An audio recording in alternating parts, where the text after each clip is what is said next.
Good evening. At this time, I'll call the May 6, 2024 County Council meeting to order. Our first item of business is the invocation and pledge of allegiance. I'll recognize Tommy Adkins with District 3. Let's pray. Dear Lord, thank you for this day that you've given us. Thank you for your many blessings. Lord, give us wisdom and guidance tonight if we go about the people's business, and keep us all safe in our travel homes. In Jesus' name we pray. Amen.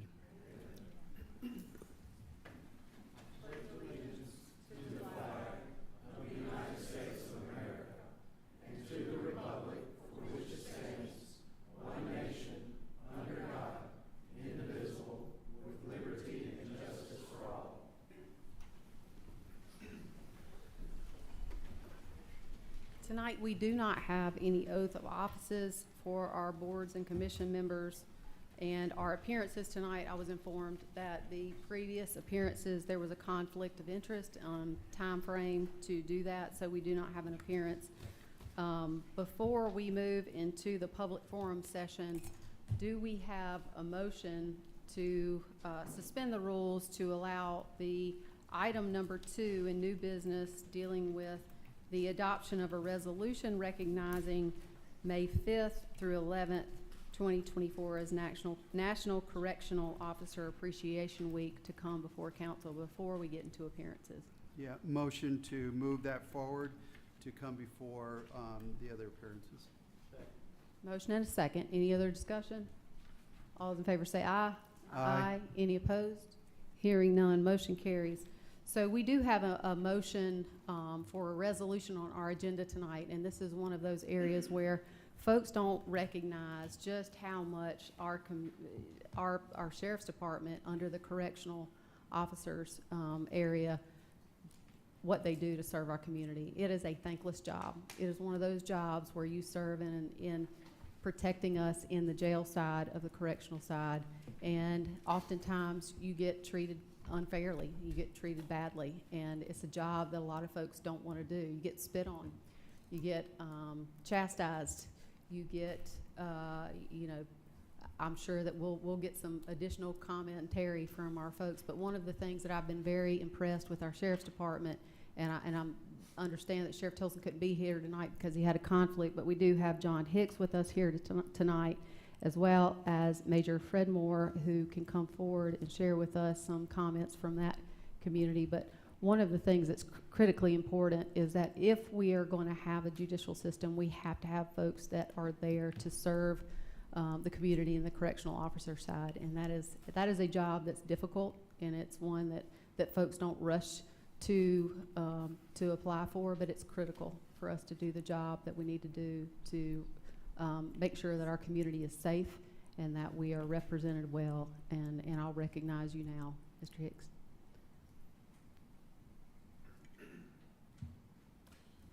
And again, on behalf of Sheriff Tolson, we just appreciate the opportunity to be here tonight. There's not much more I can say other than what you just said. We do a job that many don't want to do or can't do. From the differences between the enforcement division and detention division, we're all one, though, and one of the things that I love that Major Moore talks about all the time is that we hire good people and make them good officers, and that's both on the deputy side and the detention side. The detention side is the least seen part of law enforcement, but probably one of the most vital parts of the criminal justice system as a whole, as we are holding individuals awaiting their trial, awaiting their whether they're guilty or innocent, and we spend a lot of time with them. Our officers, as you said, we spend 12 hours. Our officers spend 12 hours a day with the inmates. Our deputies arrest them and bring them in, and then they leave. So they're spending a smaller amount of time with them. Where we are with them, we are a direct supervision facility, so our officers stand in the middle of them, and are outnumbered quite often 64 to 72 to 1 to 1. And respect goes a long way. One of the biggest things that Sheriff Tolson has in kind of orders is respect, and that is respect whether we are sir or we are something else that they want to call us. There are times where we get spit on. There are times that we get assaulted, but we stand in that gap. A lot of times the community, the civilians don't see that, And we're here because we love what we do. It is not a job for everybody. You guys came in last year, and I said earlier tonight, we'd love to have you back. We've done a lot of different things over the last year. Our goal is to make sure that when the inmates leave, that they do leave our facility in a better place than when they came in. We have added programs. We've added some different things. We're trying to get a GED program set up so they can actually get that GED while they are inside, so that then when they leave, they're actually a better civilian, a better community member when they leave. In that, we're also trying to make sure and better our staff from the mental wellness side. Corrections, detention officers have one of the highest suicidal ideation rates out of all careers that rival even the military. So we have done a lot of things over the last year trying to make sure our staff, those that are sitting behind me, are taken care of as well. We want to make sure that they are no worse than when they came in. So we would love to have you guys out again, walk through some of the things that we've done and talk through some of that, as well as the county administrator and some other folks as well. But thank you again for this honor. Thank you for recognizing the things that we do on a daily basis that don't get seen. Thank you. Thank you, sir. And I do want to make sure that we have a picture with council on this, but at this time, I think we'll entertain a motion to approve the resolution to recognize May 5th through 11th as the National Correctional Officer Appreciation Week. Do we have a motion? Yeah, motion to approve, motion to approve. Motion to Second. approve the resolution. Do we have a second? Second. Motion and a second. Any discussion? All those in favor say aye. Aye. Any opposed? Hearing none. If we could have all the folks that came here in recognition of that, we do want to say thank you so much for the work that you do. We know that you are the unseen folks that do a lot of work. I mean, you know, Mr. Hope here, I know him personally. He helped us go through a whole, council came out and did a tour, and we're very much appreciative of the work that you do, and we thank you for the job that you're doing. Very proud to be able to support this.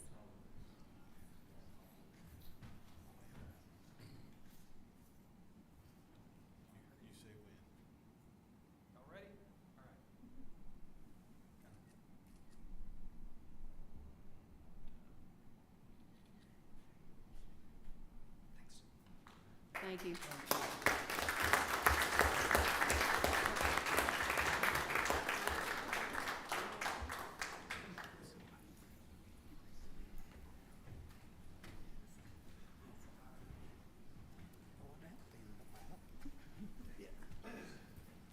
We do not, as I mentioned before, we do not have any appearances tonight that could make it here. We do move to our public forum session. This is an opportunity for us as council to hear from folks in the community on matters that pertain to county jurisdiction. This is not an opportunity for us to ask you questions. So some folks get up here and they start asking us questions. This is not a place for us to respond back. It's us to listen to you, and the way that we've structured this is to make sure that there's 15 folks that can sign up ahead of time.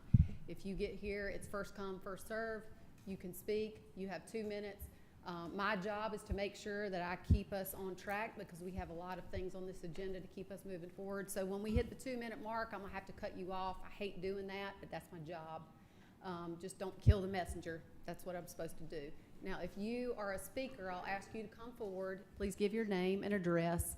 And if you'll pay attention to the screen, it'll give you some lights. So when you get close to when your time is supposed to be cut off, it'll go to yellow, and then at red, it'll say cut you off. And then when it turns to red, I'm gonna cut you off. And that's my job to do that. So if you'll make sure that your comments are directed to county council issues, don't call out people individually, because we don't have an opportunity to respond to you. But if it's a county council issue, we do want to hear from you, and this is important to us that we get an opportunity to hear from you. I will say this one other thing. We do have a number of public hearings tonight. So if you are here about a public hearing item, which we have 8 of them, you do not get cut off on your time if you wait until the public hearing time. So if it's a public hearing item and you want to wait until the public hearing time, then I won't cut you off at that time. I suggest that you potentially wait until that period of time to be heard on that matter, because then you aren't limited on your time. First item up is, first person to sign up is Tony Smith. Public hearing? Is there a public hearing on that? I'm sorry, there's not a public hearing, so if you want to be heard, move forward.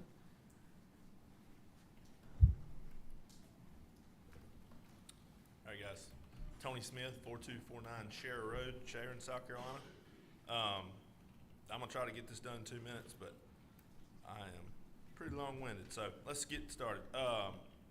Last meeting, I just wanted to point out that Councilman Roddy, matter of fact, I went and sat with the neighbors the other day and trying to work this out.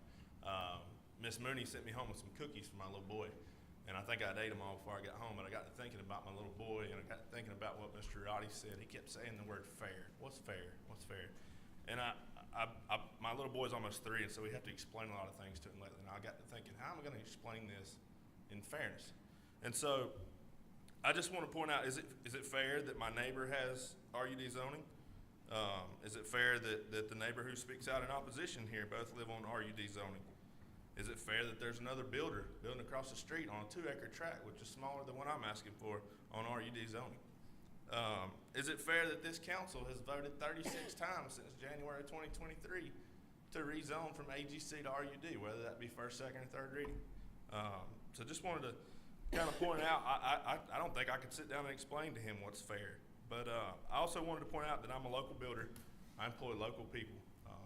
My guys live here, they work here, they eat here, their kids go to school here. We don't come out of Charlotte, we don't drive down 77 or 85 to get here.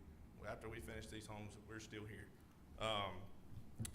But I wanted to just leave you with this. I've served 6 years on the zoning board, and we have a set of criteria that we use to do variances and special exceptions, stuff like that. And the first one that I was thinking about is there adequate water and sewer. I have the DHEC soil reports here, it's great soil. I don't think that's a problem, we'll have wells. But the second one is the authorization, and I replace variance with rezoning. The authorization of this rezoning will not be of substantial detriment to the adjacent property or public good. And the third thing is the character of this district will not be harmed by granting this rezoning. And so I ask that you guys grant us this rezoning to build 2 Thank you, Mr. homes Smith. deed restricted on 3 acres. Thank you, sir. Scott Kokenauer.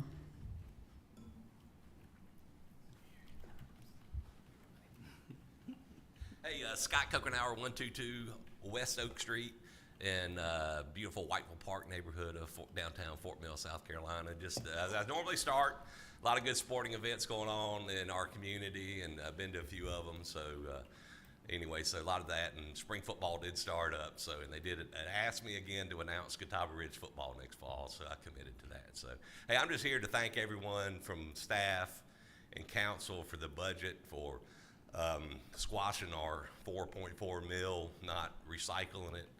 That was there to dispose of a bond, and it was used and got to our time frame.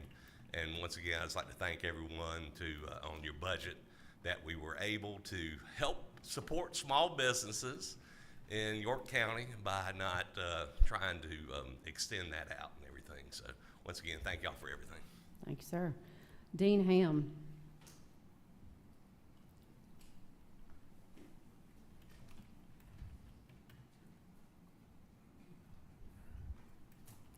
My name is Dewey Dean Ham. This is in reference to case 2412.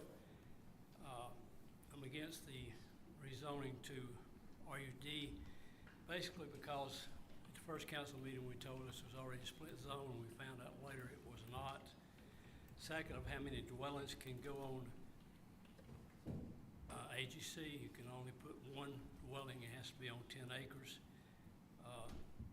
Long-range planning for the zoning commission is everything go to AGC, so why change this particular 6 acres to RUD now, other than to allow Mr. Smith to have the 2 homes? Also, the impact on the traffic, while it'd only be 2 homes, as was stated, the land across the road there has been broken up into several parcels, which is going to add quite a bit of traffic on this road. And again, no impact on the builder, but once he builds, he's gone. He's not going to live in these homes. Thank the council very much. Thank you, sir. We have John Hicks, and it looks like Rodney Hope with York County Detention's Office. I don't think they're here. I saw them walk out. I think they thought they needed to sign up, but if there's anybody who wants to speak on that, I will give you a second. It looks like, gotta put my glasses on for this one. Michael Hinston was also with York County Sheriff's Office, and Sally Crow with YCDC, and Stephen Dellinger, and somebody with the beginning of an L. Campbell, York County Sheriff's Office Detention Center as well. I think all those folks just left us, but if I missed you, come forward. If not, we're gonna move on to Cynthia Mooney. I keep saying your name wrong. I think I got it right that time, because it looks like Mauney, but It does. It looks like Mooney, but it's pronounced Mooney. Okay. Goes back thank you, to ma'am. the 1700s. Cynthia Mooney, 368 Cedar Grove Road. I am here to speak against rezoning case number 2412. First, I want to thank all of the council for this opportunity to speak and to thank Tony Smith for his visit. However, I am befuddled as to why the council would vote yes to rezone an AGC property to RUD when it is totally going against the agriculture future land use in the York Forward 2035 comprehensive plan. The original homestead has been divided into 9 lots, and if you vote yes, it will be divided into 10 lots. Therefore, a small subdivision of at least 10 homes could, and probably more, could be built. Our 2-lane road will have more damage and potholes. I sent pictures to all the council members, and I hope you received them. Also, I had no idea that my house was zoned RUD until this zoning issue came up. I went to the zoning office to change it to AGC, and the cost would be over $500, which is way over my fixed income budget. Again, thank you for listening. Thank you, ma'am. Chris Blevins? You want to pass through? All right. It looks like we also have about 4 more York County Detention Center folks that didn't, I think they just signed up thinking they needed to sign into the meeting. Looks like Christus Calvarus, something with a CK, Jamelia Smith, Jay Cocker, and John Grisham. Any of those folks here? All right. So since those folks seem to sign up for something that wasn't appropriate, we'll allow Mr. Tony Pennell.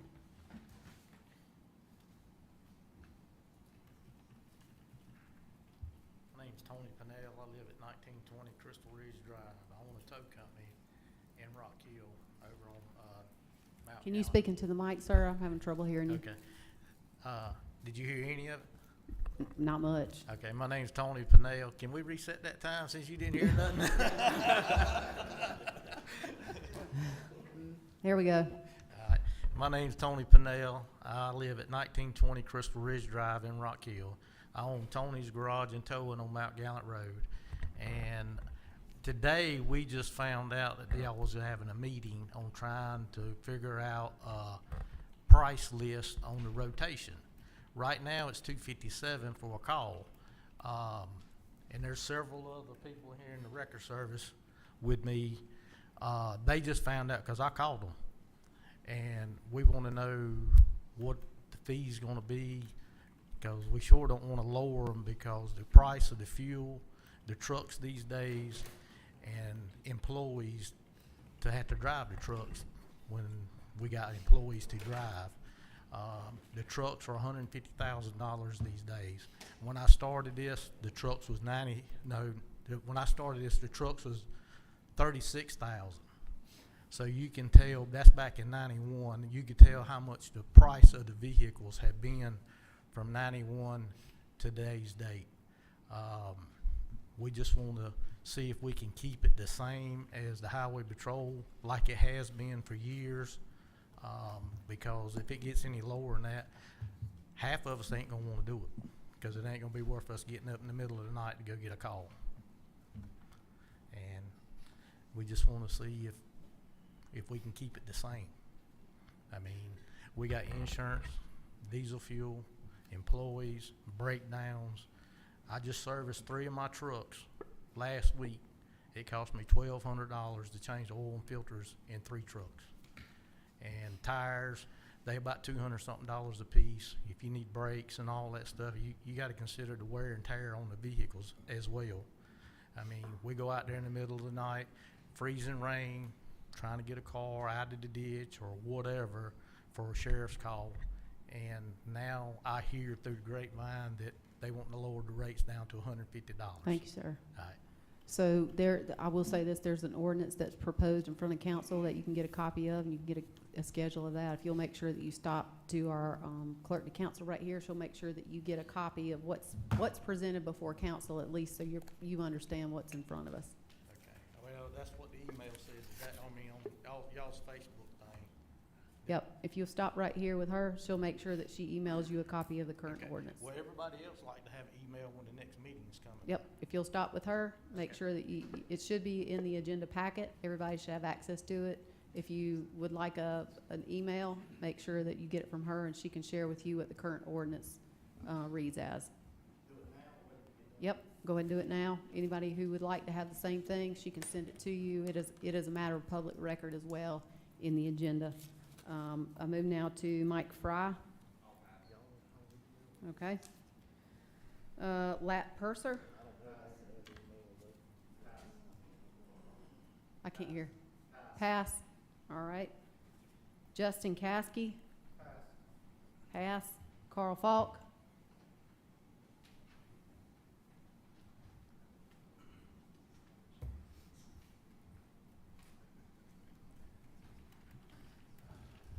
Good evening. I'm Carl Falk, Chief of Newport Fire Department.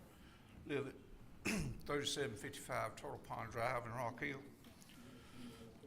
I'm here about the turnout gear. I have talked to the county manager. We had a good conversation, even though he didn't agree with me. I just felt like I needed to bring to y'all. I started this process about a month ago to buy 3 sets of turnout gear. My tax district had approved for me to purchase. The vendor that we had last year is still honoring last year's contract. I don't know why I was being told there wasn't no contract, because they were still honoring it till December 31st. I know you're gonna let the bid tonight on a new vendor, and that's fine. I don't have a problem with the vendor. But the problem I have, my price from last year's price that the vendors gave me is $3,429.50 for 1 set of gear. The price of the night's bid, if my figures are right, for 1 set of gear is $3,922.62. It'll cost me about $500 more a set to go in with the new contract. And I know how things work, but I started this process over a month ago and was told to do this, and then all of a sudden, somebody pulled a string on it and put the skids on it.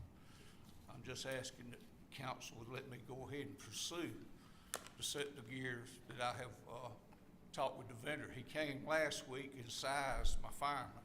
Took time out of his day to come size.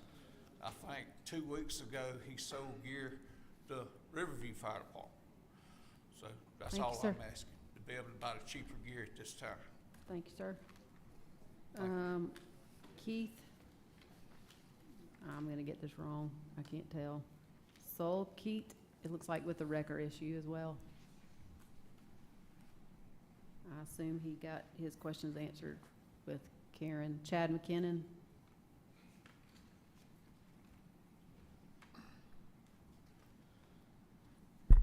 Good evening, my name's Chad McKinnon, 369 Cedar Grove Road. I rise to speak briefly yet again on the 2412 rezoning issue to rezone those lots from AGC to RUD. I appreciate my neighbors having come out and represented many other neighbors in our area that we are concerned about an incremental, continual dividing and dividing, and in a couple more years down the road, dividing yet again of that property. My wife and I, in the past 3 years, we moved from Charlotte, North Carolina to this community. We wanted to raise our children in the country on our little farm. We got cows and goats and chickens and a bunch of dogs, and I have 9 children. And my boys shot their first deer on that back pasture back there. We don't want that land to continue to be divided and then subdivided. And we are concerned about, maybe not on this particular exception to the rule, but more exceptions to the rule will continue to be made in the years to come. And then that, defeats the purpose of me driving an hour and 15 minutes to my job every day, where we wanted to live in the country and not have really any sort of dense housing around us or over dividing of the space. I don't know how much time I have because that never got I don't reset. either. I'm not sure it ever started. I think we started with the blank. Well, that's fine. I'll wrap up. That is my concern yet again on case 2412, that it just continues. No desire to infringe on anybody's rights, but what we do with our property affects one another. We have master planning agreements that have been referenced already this evening, and I respectfully request that you follow the guidelines that was made in the master planning agreement to not continue to divide and make exceptions to the rule, and then build upon that precedent to do it again. So anyway, Thank you, sir. That concludes our public forum session. We do now have, do we have a motion on consent agenda? Motion to approve. Motion and a second. Any discussion? All in favor say aye. Aye. Any opposed? Hearing none, motion carries and consent agenda is approved unanimously. Move now to first item of public hearings, rezoning action. Hold a public hearing and consider first reading, case number 24-14, tax map number 65500000037 to rezone from UD to GC, 1.35 acres in District 1. Mr. Buona. Yes, good evening, council. So this request is on Highway 160 in Fort Mill, just west of I-77. The parcel is just over an acre, and the request is to go from UD to GC. It's an existing strip center, so they would like to rezone to GC so that they are assured that any future tenant changes are a smooth transition, because there are some commercial uses that are not allowed in the UD district. So they are hoping to resolve that future problem now. So staff recommends approval of the request. It is consistent with the comp plan and future land use map. You can see this calls for a town center node, so certainly the general commercial district fits with that future land use designation. There is GC in the general vicinity, also on Highway 160, and it would eliminate another parcel from the legacy UD district. And by a 6-0 vote, Planning Commission also recommends approval. Thank you, Jonathan. Any questions for staff before we open public hearing? No, none here. Is there anyone here who wishes to speak against this rezoning request? Is there anyone here who wishes to speak in favor? Move to close. Second. Motion and a second to close public hearing. Any discussion? All those in favor say aye. Aye. Any opposed? Hearing none, public hearing is closed. Do we have a new motion? Motion to approve. Motion and a second. Any discussion? All those in favor say aye. Any opposed? Hearing none, motion carries unanimously. Move now to item number 2, rezoning action. Hold a public hearing and consider first reading, case number 24-15, tax map number 65500000034 to rezone from UD to GC, 0.79 acres in District 1. Yes, here we have an identical request. This is the parcel to the immediate south of the prior rezoning application, so this is just under an acre. Similar approach here. They are looking to safeguard against having problems with future tenant changes. So consistent with the previous application, it's consistent with the comp plan and the future land use map. There is GC in the general vicinity on 160, and it would eliminate a parcel from the UD district. Staff and Planning Commission recommend approval. Any questions for staff before we open public hearing? No. Is there anyone here who wishes to speak against this request? Is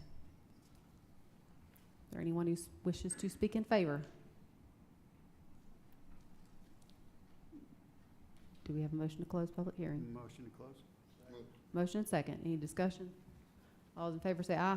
Aye. Any opposed? Hearing none, public hearing is closed. Do we have a new motion? Yeah, motion to approve?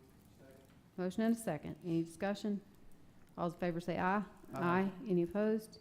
Hearing none, motion carries unanimously. We move now to item number 3, public hearings, rezoning action. Hold a public hearing and consider first reading, case number 24-16, tax map number 555-00000008, to rezone from RSF 30 to OI .89 acres in District 2. Mr. Buona.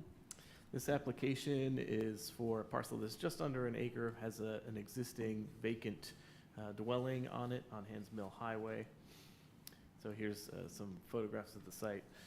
And the applicant is proposing to convert that vacant residence into an office building. So here are some of the zoning districts that are in the vicinity. So I'll go over a few of these, and staff analyzed this, looking at each of these different districts and how it might inform our recommendation for this particular application. So there are 3 parcels zoned neighborhood commercial in the salmon color to the north of this property. 2 of those are vacant, and 1 is a single-family residence use currently. The property to the direct north, adjacent to this property, is a legal non-conforming welding business, and it is still zoned RSF 30 today, like the application property. There are 2 light industrial properties across the street. One is a vehicle repair use, and 1 is a single-family residential use. Those properties were zoned in 2008. And just to the south, on Liberty Hill Road, there was a request to rezone that to neighborhood commercial for a baseball training facility, and that was denied in 2023. So that's kind of the context of the area zoning-wise. There's a couple different colors there, so I wanted to lay that out for you. But this application here is not located at the intersection of a major roadway, and there's really no similar uses or districts in the vicinity that would lead staff to recommend approval. So we therefore recommend denial. It's inconsistent with the comp plan and the future land use map.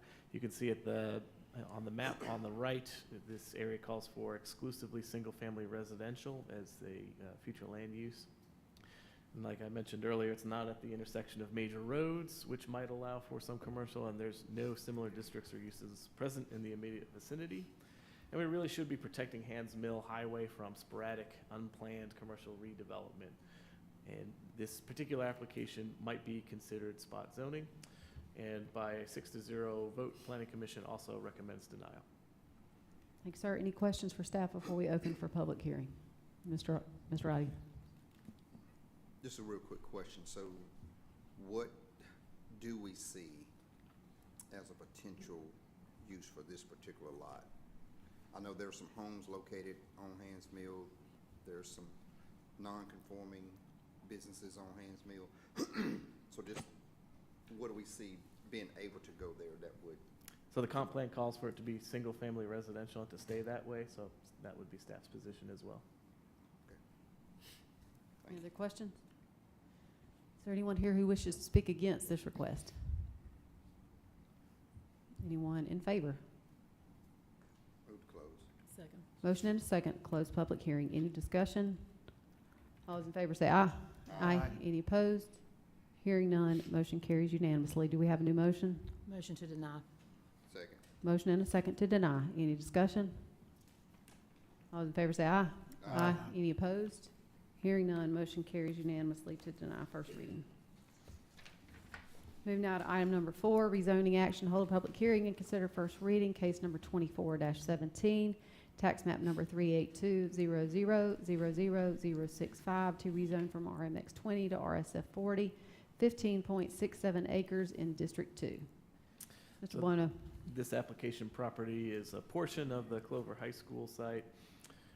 So it's just under 16 acres, and for whatever historical reason, it has a different zoning district than the rest of the property, so the school district is looking to rectify that. So here's a zoomed in photo of just the application property. Staff recommends approval. It is inconsistent with the comp plan and future land use map. If you look on the right-hand side, it calls for a rural residential.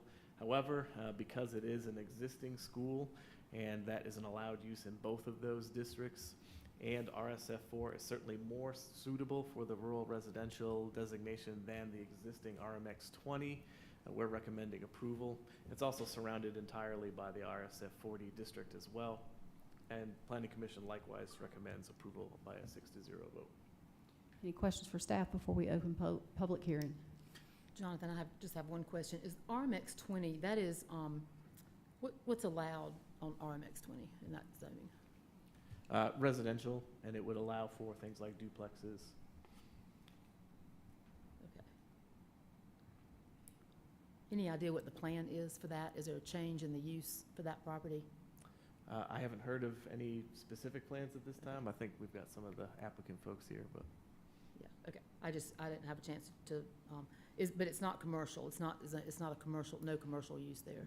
No, ma'am, and it's already encumbered by a lot of development. From the photo here, you can see some athletic fields and some parking and some of the buildings on the site already. Okay, thank you. And this is the Clover School District asking for this, correct? It is. Yes. Any other questions? Is there anyone here who wishes to speak against this request?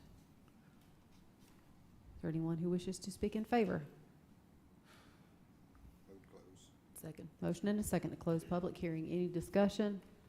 All those in favor say aye. Aye. Any opposed? Hearing none, public hearing is closed. Do we have a new motion? Motion to approve. Second. Motion and a second to approve. Any discussion? All those in favor say aye. Aye. Any opposed? Hearing none, motion carries unanimously to approve first reading. Moving now to item number 5, council rezoning action. Hold a public hearing and consider first reading, case number 24-18, tax map number 651000012 through 025 to rezone from NC to GC 2.19 acres in District 1. Mr. Buona. Yes, this application property is at the intersection of Gold Hill Road and Pleasant Road. It's just over 2 acres. The applicant proposes to construct a gas station with a convenience store. So here's a sketch of what they would like their site to look like. And in order to have that use, they need to have the general commercial district. So here's what that looks like in context with the rest of the area. There are 2 existing gas stations in the immediate vicinity. So it certainly fits with the character of the area. Staff recommends approval. Now, it is inconsistent with the comp plan and the future land use map. On the right there, you see this is designated as a neighborhood center. So typically, we would want to see more of the neighborhood serving uses. However, because of the existing circumstances of the current zoning in the area, there is GC on all 4 corners of the other 3 corners of this intersection already.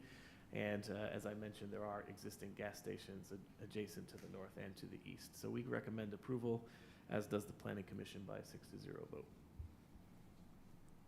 Thank you, sir. Any questions? Yeah, so real quick, can you bring in the other map up real quick, Jonathan? So you've got 2 entrances, so there's 2 arteries for traffic flow coming in and out of here.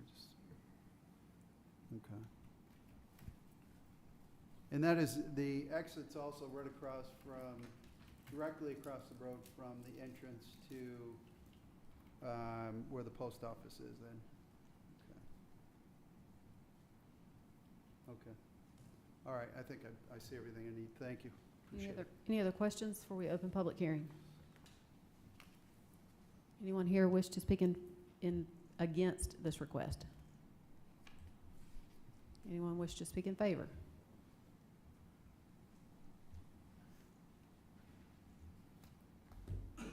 Good evening, Madam Chair and members of council. My name is Dan Ballou. Morton and Gaddis represented the applicant in this case. Client is here, representatives of my client and the engineering firm. Had conversations with Mr. Audette, understand this is a relatively high visibility intersection in the Fort Mill area, and understand there are concerns. We want to get it right. We think this is a good application. We think it's a good use of this property. We are waiting on the on DOT's report. Certainly will comply with whatever DOT recommends. To address one of the concerns we spoke about earlier, the traffic issue, if you'll notice, there is a right-in, right-out off of Gold Hill, and then an open access onto Pleasant Road. As we've analyzed this site, there's the Quick Trip across Pleasant Road, and then there's the grocery store across Gold Hill. One of the challenges with this intersection, I think we'd all agree, is left-hand turns that stop traffic.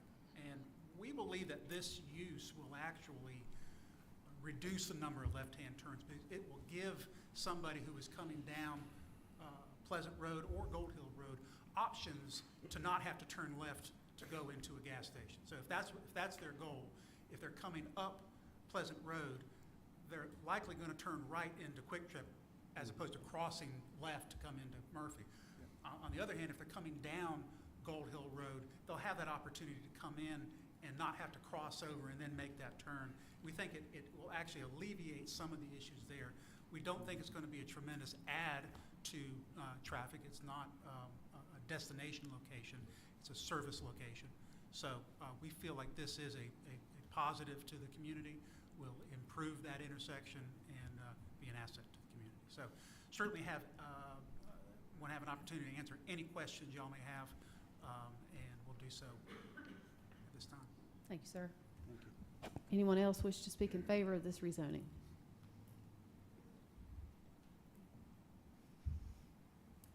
Do we have a motion to close? Move to close. Second. Motion and a second to close public hearing. Any discussion? All those in favor say aye. Aye. Any opposed? Hearing none, public hearing is closed. Do we have a new motion? Motion to approve. We have a motion and a second. Any discussion? All in favor say aye. Aye. Any opposed?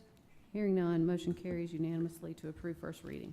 Move now to item number 6, rezoning action. Hold a public hearing and consider first reading, case number 24-19, tax map number 63900000049 to rezone from RMX 20 to RSF 40, 47.3 acre portion of a 67.39 acre parcel in District 6. Mr. Buono.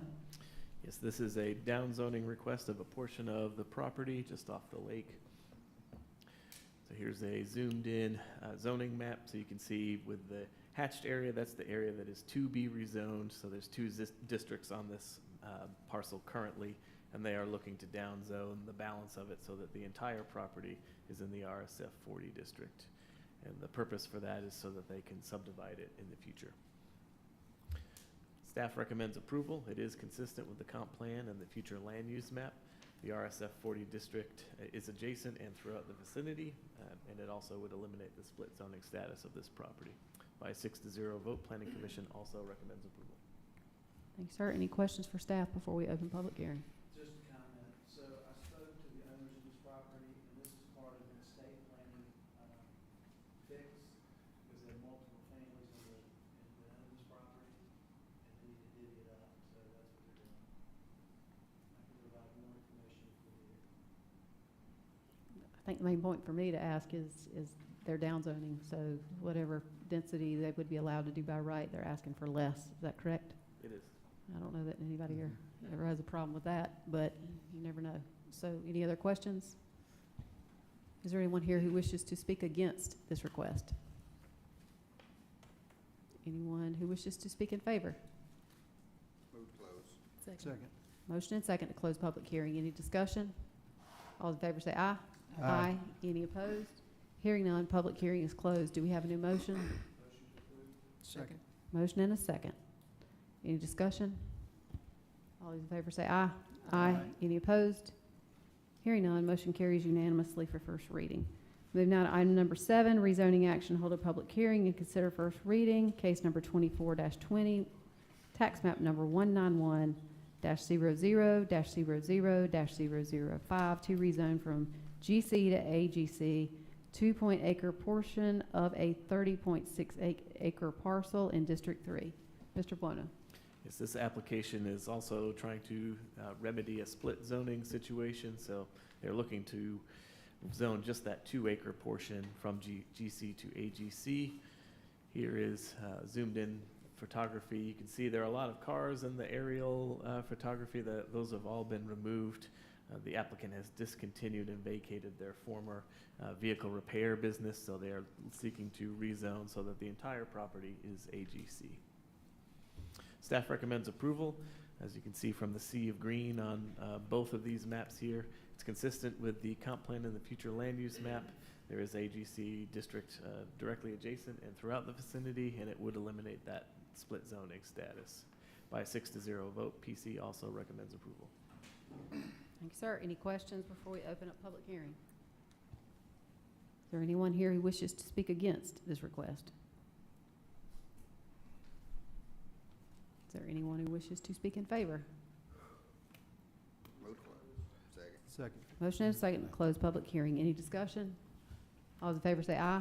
Aye. Any opposed? Hearing none, motion carries. Do we have a new motion? Motion to approve. Second. Motion and a second to approve. Any discussion? All those in favor say aye. Aye. Any opposed? Hearing none, motion carries unanimously. Are we on number 8? I'll make sure. 8. Number 8, public hearing. Council on public hearing and consider second reading of an ordinance to amend Chapter 155 zoning code, Section 155.937, temporary signs to modify standards related to the location, size, number, and permitting of temporary signs in each sign district, to modify the permitted duration of stay for the temporary signs, to provide for a public hearing, and to provide for other matters relating thereto. Motion to approve. Motion and a second. Any discussion? Well, it's public hearing. Actually, we do have public hearing. Is there any questions for staff before we open up public hearing? Mr. Roddy? If we're changing what we're allowing, it doesn't seem too efficient if we're just knocking off one sign. How do we come up with saying, all right, we allow 6, all right, we're just gonna bump it down to 5. We allow 4, we're gonna go to 3. We allow 5, we're going to 4. How do we come up with these numbers to say what is better? So the number of temporary signs that's in the current code was translated from the old code, and the draft of the amendment includes changes based on council feedback from the workshop a few weeks back. So that's how all the signage, both the larger signs and the smaller, were translated from the older code to the current code, and any of the draft changes were as requested by council. In the 40, like, for instance, and I'll just read for the record in our notes, allow 2 large temp signs instead of 3. Allow 6 small signs, basically, allow 6 temp signs per lot instead of 5. So we went up on 1, down on 1, from 45 days, from 90 days down to 45 days. So it don't seem like we're doing too much finagling or moving, so my question would be, so why the change? Because we're not impacting it, we're not moving the needle. If we don't wanna see a bunch of temporary signs up, we're not really changing the optics of riding by seeing these signs with what we're doing. So I was just kinda questioning why are we even putting our hands in, exhausting a lot of time on something that's really not, I mean, if it's a problem, we need to be making bigger changes. At this point in the process, we're here to ask questions of staff before we open public hearing. That's Are there what any I- questions for staff? I was basically saying, how do we even get to this point of making these small changes? But I'll save it for later. I have a question, John, because this came up, so, that's the bottom part of this, is that what's being recommended now?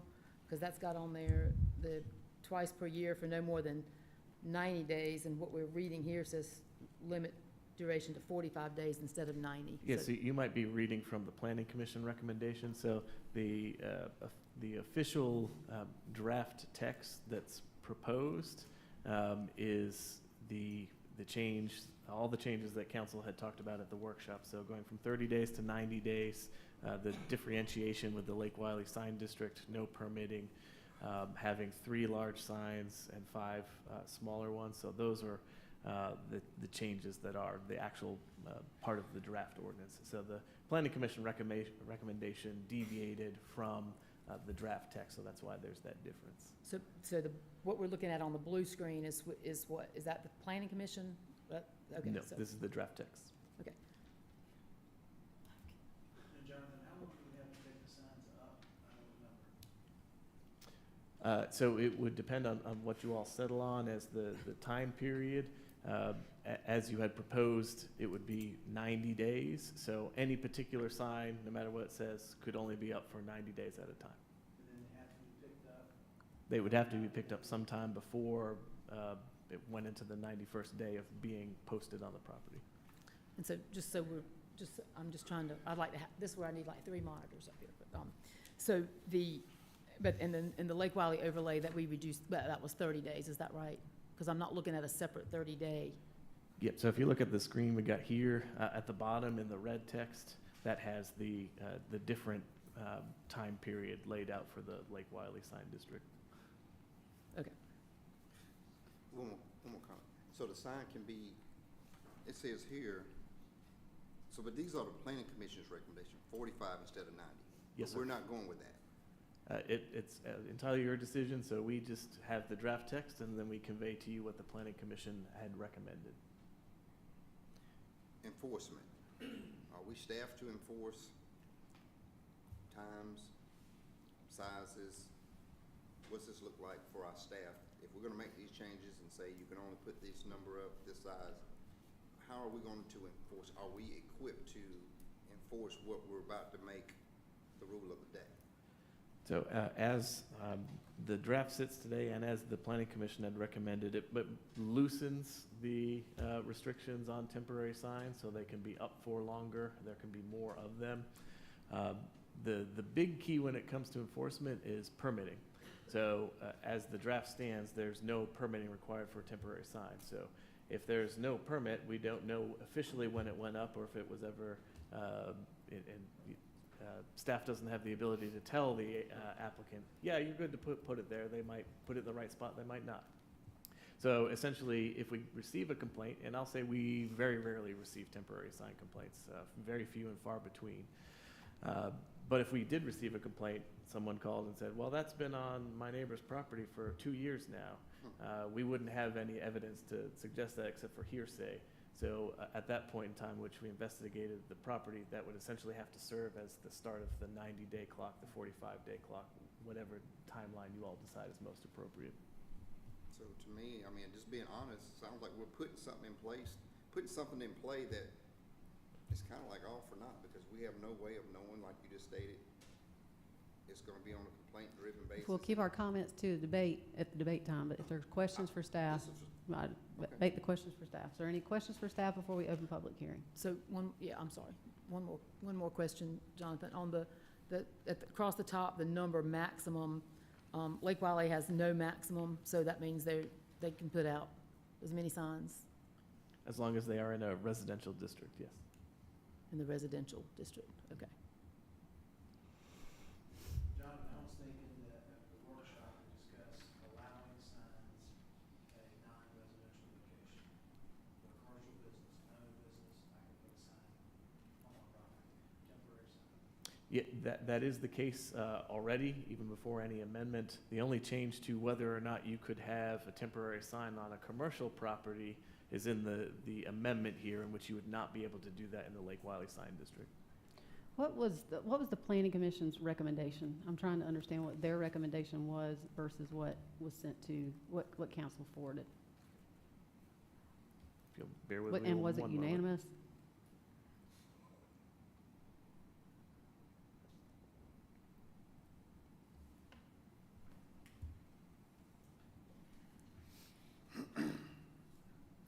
Yeah, so their recommendation was instead of the draft to go from 1 large sign to 3 large signs, they said let's split the difference and we'll recommend 2 large signs.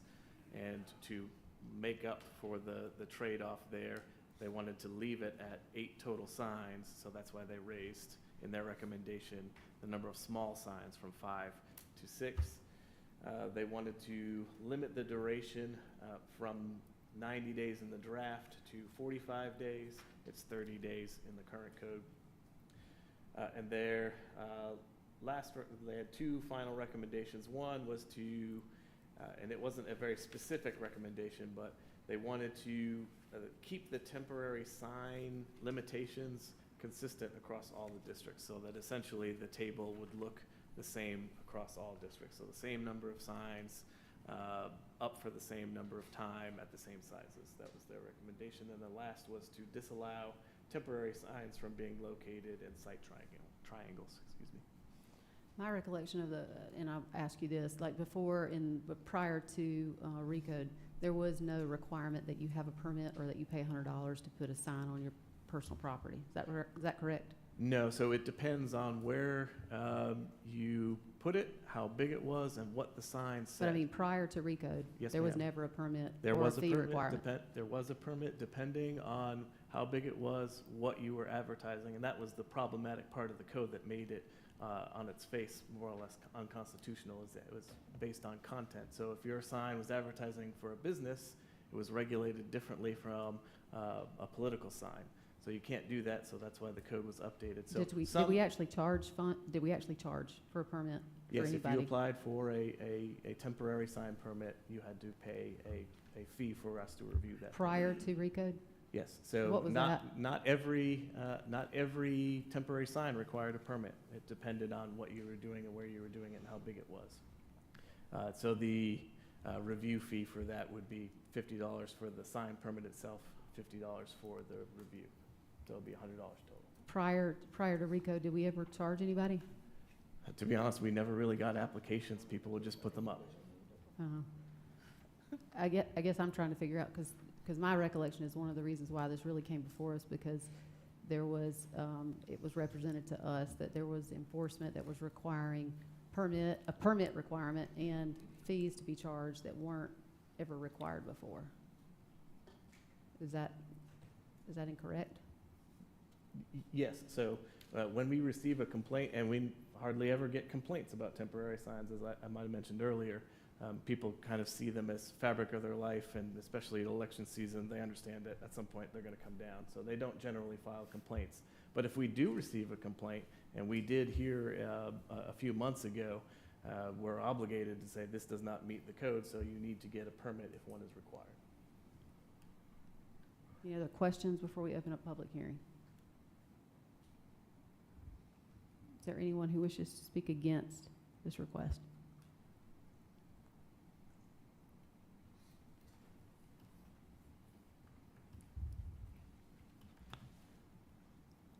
I'm Carla Pendleton, 5930 Charlotte Highway, Lake Wiley. As a business owner in the Lake Wiley zoning overlay district, the overlay is too restrictive already. It's no longer just the small area along Highway 49 near River Hills that's affected. The proposed prohibition on all temporary signs on commercial property reinforces the appearance of the Lake Wiley area as not being business friendly, and it would limit the ability of civic groups to get the word out about their events. Commercial property owners would have lost another property right, and business owners would not be able to publicly endorse a candidate running for office. By trying to stick it to the opposition, the instigator of the change in the ordinance would prevent churches and charitable organizations from advertising their fundraising events, and it would prevent businesses from being able to put out now hiring signs, grand opening signs, or signs advertising their specials. Churches that rent space in buildings for their services use temporary signs every weekend in Lake Wiley. Realtors wouldn't be able to put for sale or for lease signs on commercial property. Signs are already prohibited on the highway right-of-way everywhere by state law. The signs that are the problem are usually on the right-of-way. If you enforce the existing law that requires signs to be placed off of the right-of-way and enforce them not blocking the line of sight of drivers, that would really take care of the problem. Please don't adopt another rule for Lake Wiley commercial property owners that you wouldn't impose in your own districts. Thank you. Is there anyone else who wishes to speak against? Is there anyone who wishes to speak in favor? Move to close. Second. Motion and a second to close public hearing. Any discussion? All those in favor say aye. Aye. Any opposed? Hearing none, motion carries. Do we have a new motion? Motion to approve? Second. Motion and a second to approve. Is there any discussion? Yes, I have a comment. We have a motion and a seconder. Do y'all want to go, or do you want to have comments? How do you want, usually we oh, go? go ahead. I'm gonna start Go that way. following the That's fine. process. So based on this one here, though, this is across the county, right, correct? This modification? So as the draft, and as I understand the motion to approve first reading, it would be across the board for all of the AOS, RES, SSC, and CI sign districts, but the Lake Wiley sign district would be different.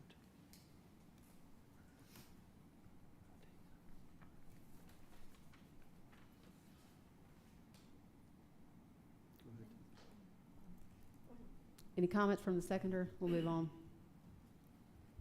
Mr. Roddy? I just think it's all crazy.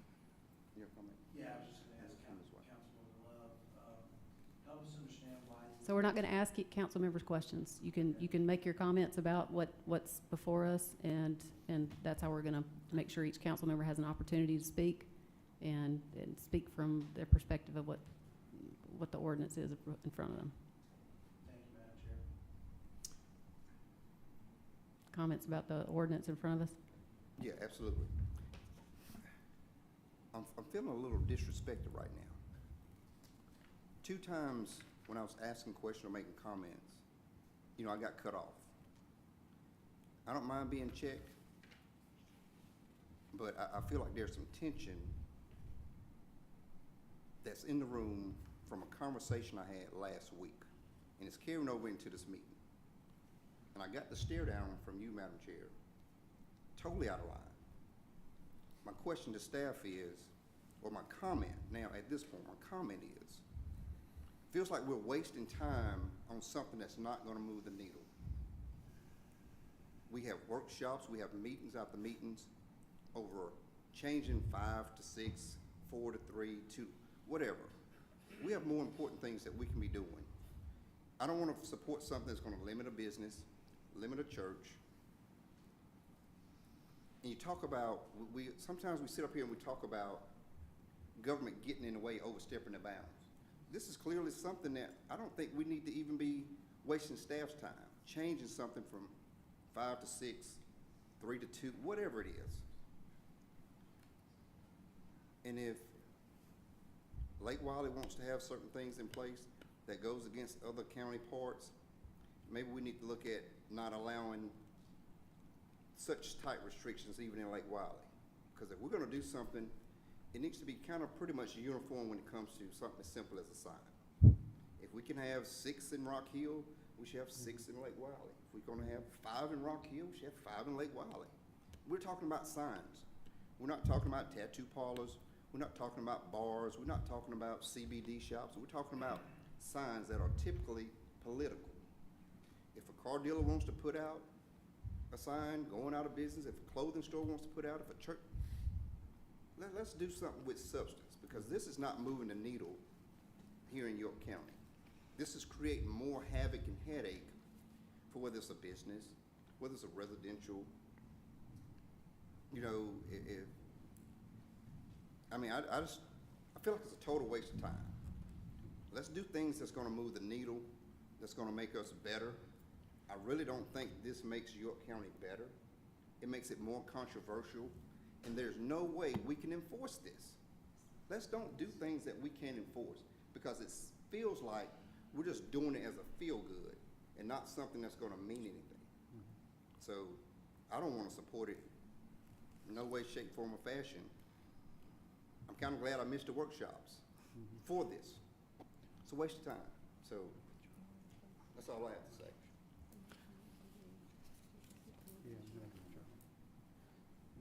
I'm gonna let every council member speak, and then we'll move forward. So I'll answer what I think your question was. So the Lake Wiley overlay began as an overlay that defined our signage and our landscaping for what was the area between the Buster Boy Bridge and where Publix is now, the 557, 274, and 49 intersection. And as if that area doesn't look bad enough, two of the things that were very important to the residents, we had Don Long at the time, and the chamber put together what they considered the gateway into Lake Wiley. That's the area that we wanted to look you know, we're not a municipality. We don't really want to look like a municipality. And so we wanted things to be less commercial looking. And the way to do that was to have trees that line the road and to have an area at the gateway when people come across that was a planted area, not a commercial looking area. And so over time, this has gotten somewhat watered down. So the two things that we would still like to cling to, in addition to the lighting ordinance that we passed in 2019, is we would still like for our area to not look like the Las Vegas Strip or something that you'd see down in Myrtle Beach. So it is very important to the Lake Wylie Chamber, who I spoke with today. It's also important to businesses who have followed these rules because they know that it does make our community look more clean. It's more classy than trashy. And so it's important to the people that I represent. It's important to me. And it's a very simple thing. We just ask that the businesses not put banners. Listen, I can't put a banner on my store in Cherry Road without a permit and paying for it, and then I can only do it for a few days. But for many years, if you remember, across the street from my business was a car wash with scaffolding with a banner hanging on it, and it looked terrible. And so even the city of Rock Hill said, hey, we need to clean this up. So I'm going to say that we're not certainly not behind the times, but I think we were probably ahead of our times with an ordinance similar to something that they would have in what they would have had in Waxhaw or what they had in Hilton Head and some of those areas, Germantown, Tennessee, these areas where they really cared about how things looked and they wanted things to continue to look nice. Some of your areas haven't been built out like our 4.5 mile stretch has, and you're not seeing what we see, but I've taken pictures of the signs that are up over the last 4 weeks. And one thing that has maybe been different about the Lake Wylie area is that the signs that are in the right of way, that's the worst part of what we have, but I have called on those signs consistently for the 7 years that I've been on council to have those picked up. So because it's that important. The calls that I get, the complaints that I get are from people saying, what are we going to do about these signs? And I make the call to the planning department and say, can we please do a sweep of the signs?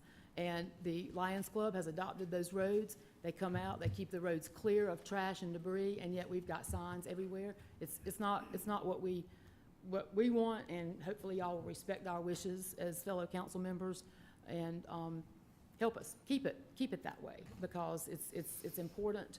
You've gotten emails today from business owners. You've gotten emails today from a lot of people, and you know, we would like to keep it where there are not additional signs added to a business, and it levels the playing field. When they come in, they get a sign, and everybody's got a sign. And you know, when Ms. Pendleton talks, I understand that she would love to put more additional signs out, but not until the current election. That was not really something that was done, and that building is now littered with signs, campaign signs. And you know, so I just think that it could be any kind of sign. We can't say, hey, realtors can put signs, or candidates can put signs, or you know, the gutter cleaning place can put signs. What we get in our area are signs from Gaston County and Mecklenburg County all along our roadsides.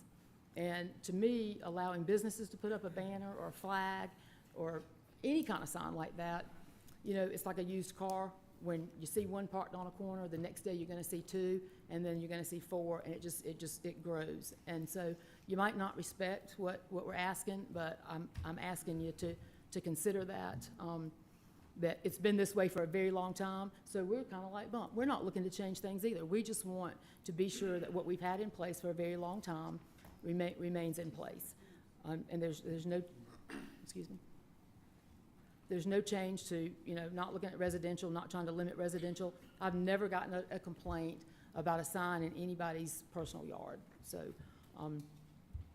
anyway, we're just asking that you respect what the chamber put together many years ago and what the people, the businesses, and the residents in Lake Wylie are accustomed to. There is no breaking of the rules there. There hasn't been any breaking of the rules. Any other council member wish to speak? I want to know where we at. So the motion, let me just clarify this. The motion currently on the table is to approve what was already before the council beforehand. The Planning Commission has made a recommendation that's a little bit different. The Planning Commission's recommendation, correct me if I'm wrong, just so that I can make sure that whatever motions are on the table right now are clear. Yeah. The motion on the table right now is to approve what was presented to the planning commission. But what planning commission recommended is that we have one standard that applies across the board that eliminates the fees. You now do not have to pay a permit fee or pay $100 to put a sign in your own yard, and it makes the standards the same across the board. Is that correct? Just so I can make sure that I understand where council is falling on this issue when we make a motion. Real quick, that's what the planning commission put forward, but what Jonathan shared earlier was the feedback y'all gave in a workshop, which is up there and it's loosening the restrictions. Right, so what y'all put a motion forward to earlier was in relation to the feedback that you provided at a workshop.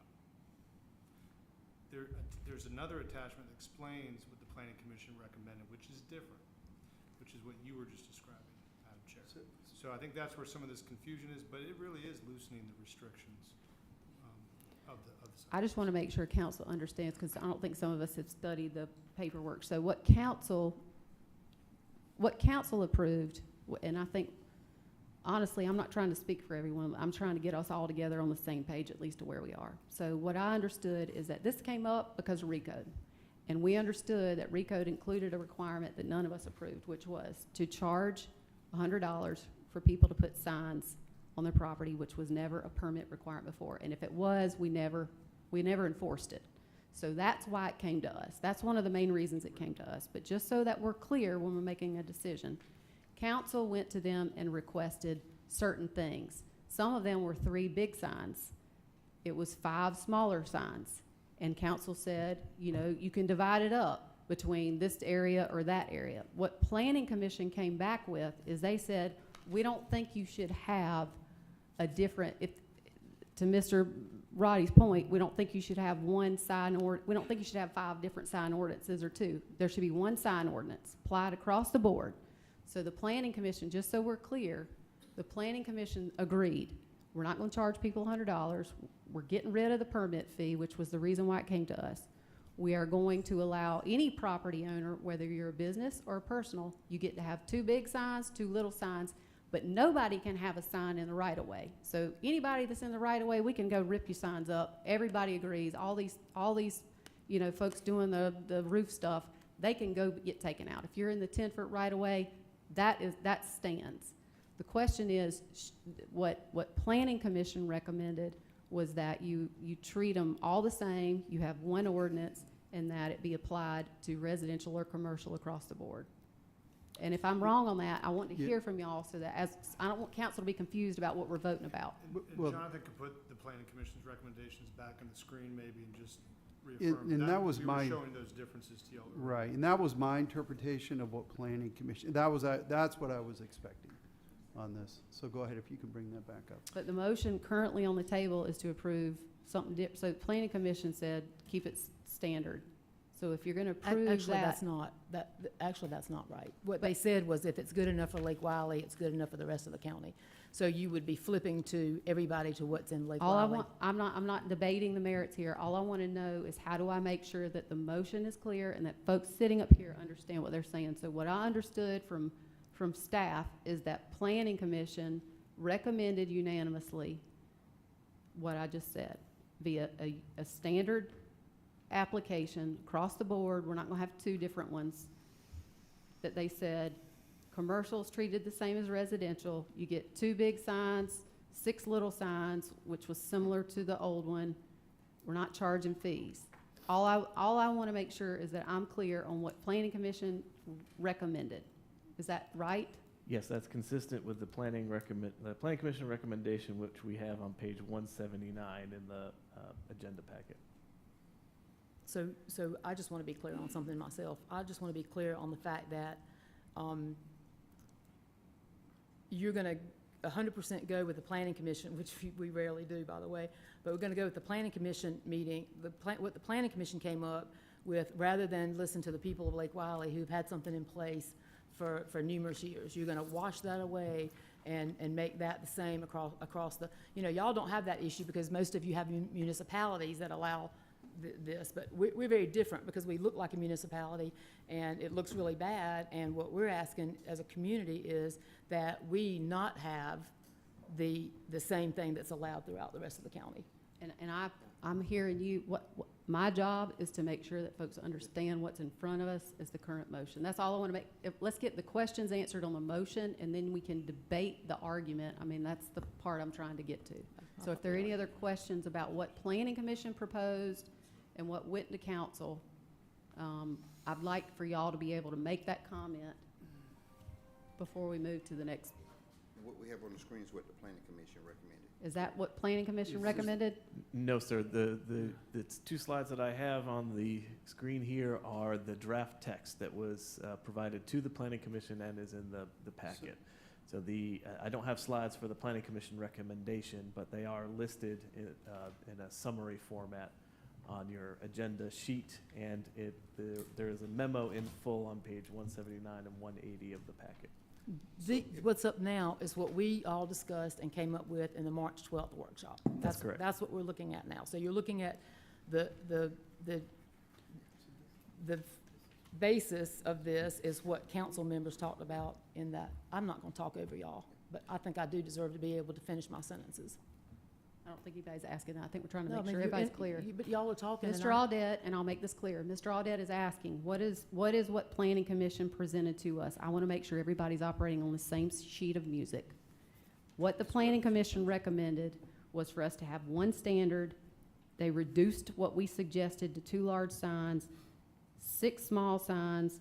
This is what is in your packet, and this is what's frustrating, and I would like management to be clear when we come and have these things, because it is difficult to understand this, but I want folks to understand what Planning Commission recommended and what was sent to the council, what council sent over.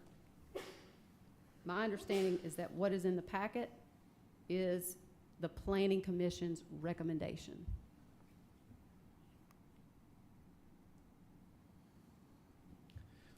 So both the draft text and Planning Commission's recommendation are in the packet. So the ordinance is. I'm talking about this wording that's in our, so basically where it says, allow 2 large signs, allow 6 small signs, limit direct, actually what's in our packet. Is that what Planning Commission recommended? You all have a different version of that than I do from the public side. That's a minute track summary for all of you.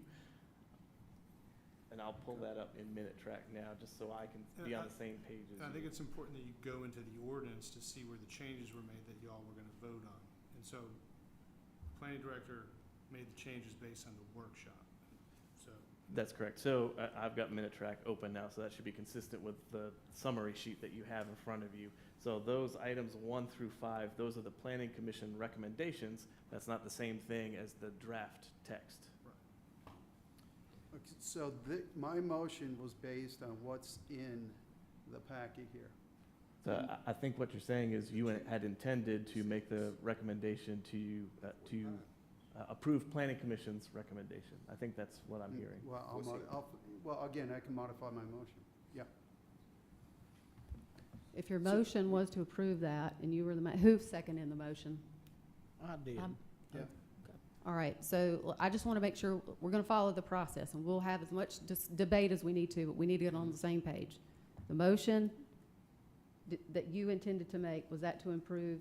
Yeah, To approve what the Planning Commission adopted? Motion to approve with the adoption of the Planning Commission recommendation as follows in the listed items. Are you agreeable to the change as the seconder? As it reads right here? Mhm.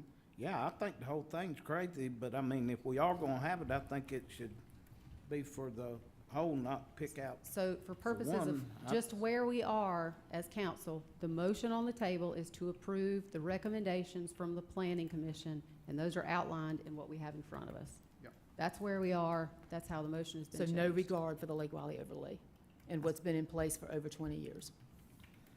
I think now that we're on the same page about what the motion is and what it stands for, then then anybody who wants to continue to have conversation or debate on that, this is second reading. Mr. Roddy? I would.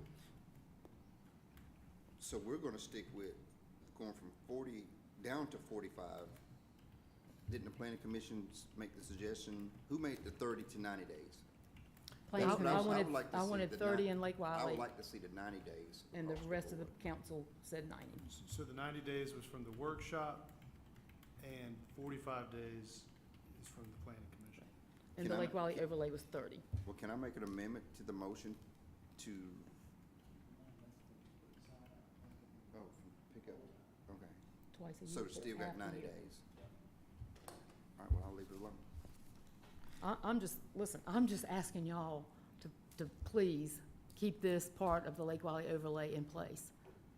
I mean, because I can't go back and explain to everybody that you've watered it down, and they're gonna be wanting to know. I mean, I had a long discussion with the chamber today, and what we had planned to ask for tonight was to approve what everybody wants for all these different areas, which are just different categories, and allow us some time to bring back exactly what we would like to see, if it needs to be updated or that. But, you know, if it's remaining as is, that's great. But if y'all aren't gonna, if you don't care what the people of Lake Wiley want, that's so disheartening to me. I don't understand that. What difference does it make to you? That's what I want to know. What difference does it make to you? The Lake Wiley overlay was set up as an area because we are very different from the rest of the county. We are much more dense and busy, and I just don't, I need to know. I'd like to hear from y'all. I mean, I just want to know, why do you not have any regard for what the people of Lake Wiley, who, by the way, are funding your fire departments in a lot of cases. We're funding your recreation in a lot of cases. We're paying for Catawba Bend because we're putting so many hospitality dollars in. Yet you are gonna disrespect the people that I represent. Not only that, but me as the person that they've elected to be their voice. I just, how do you do that? What's your goal in doing that? And this is only second reading, so whatever we do today, we got one more reading. I would like to hear from, I personally invite everybody from Lake Wiley who's in the overlay. I like to hear from them, and maybe email everybody else what they think about their overlay, because like you say, it's their properties. If they think this rule is too tight for them, we should hear from them. Or if they think it's too loose for them, we should hear from them. And we have one more reading to be able to get to that. So I hate to pull something out from under Lake Wiley that's already been there, at least not without hearing from those businesses that will be affected by this change. Maybe the businesses want it, maybe they don't want it. I would like to hear from them. And it's as much about the people. I mean, there's thousands of people there that one of the, you know where the complaints come from to the planning department? They come from Lake Wiley to the planning department, because the people in Lake Wiley care how it looks. We all care how it looks. We're in the process right now of redoing an area so that it'll look better. We've got trees that have died. We've been replacing trees. I mean, for you not to care about the corridor that comes from North Carolina into York County, it's appalling to me. It's so appalling to me. We're going to allow each council member to speak before we call the motion. Anybody else who wants to speak on council?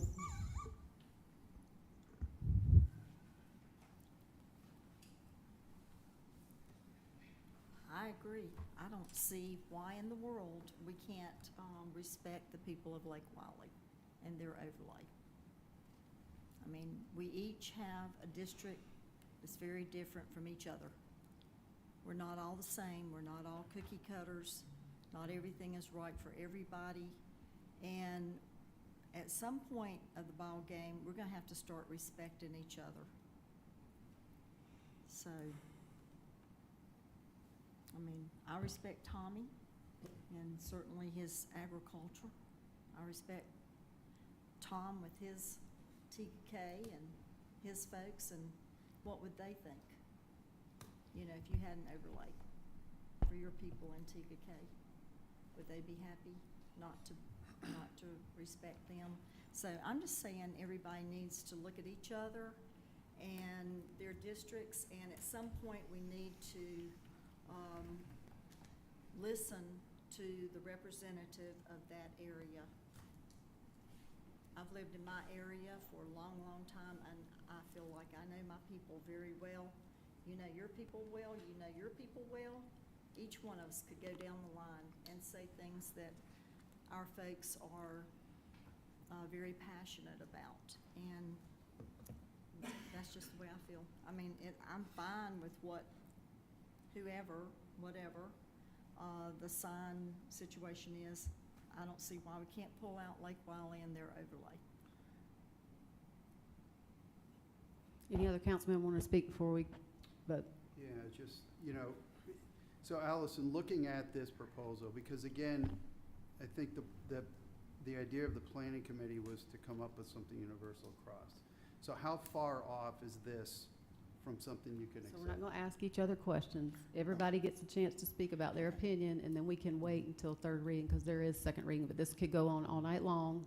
And so I really would like, I'm asking council, if you have any other comments or debates about where we are, and I'm not trying, I get what you're saying, Mr. Roddy, that folks feel like they're getting cut. I'm trying to make sure, because we have plenty of other things on this agenda, I'm trying to make sure that we push through this agenda the same way, where everybody gets a voice, but that we clearly understand what's in front of us and aren't operating under some different opinion. So if there's a council member who hasn't spoken yet, who wants to make a comment about where they are in the debate, I certainly invite that. I think everybody's spoken. Well, All right. Well, my biggest thing is. You got to that- call for the vote. Second. call for the question. All right, we'll put it up. But I haven't had a chance to say what I'm going to say, and I want to have a comment.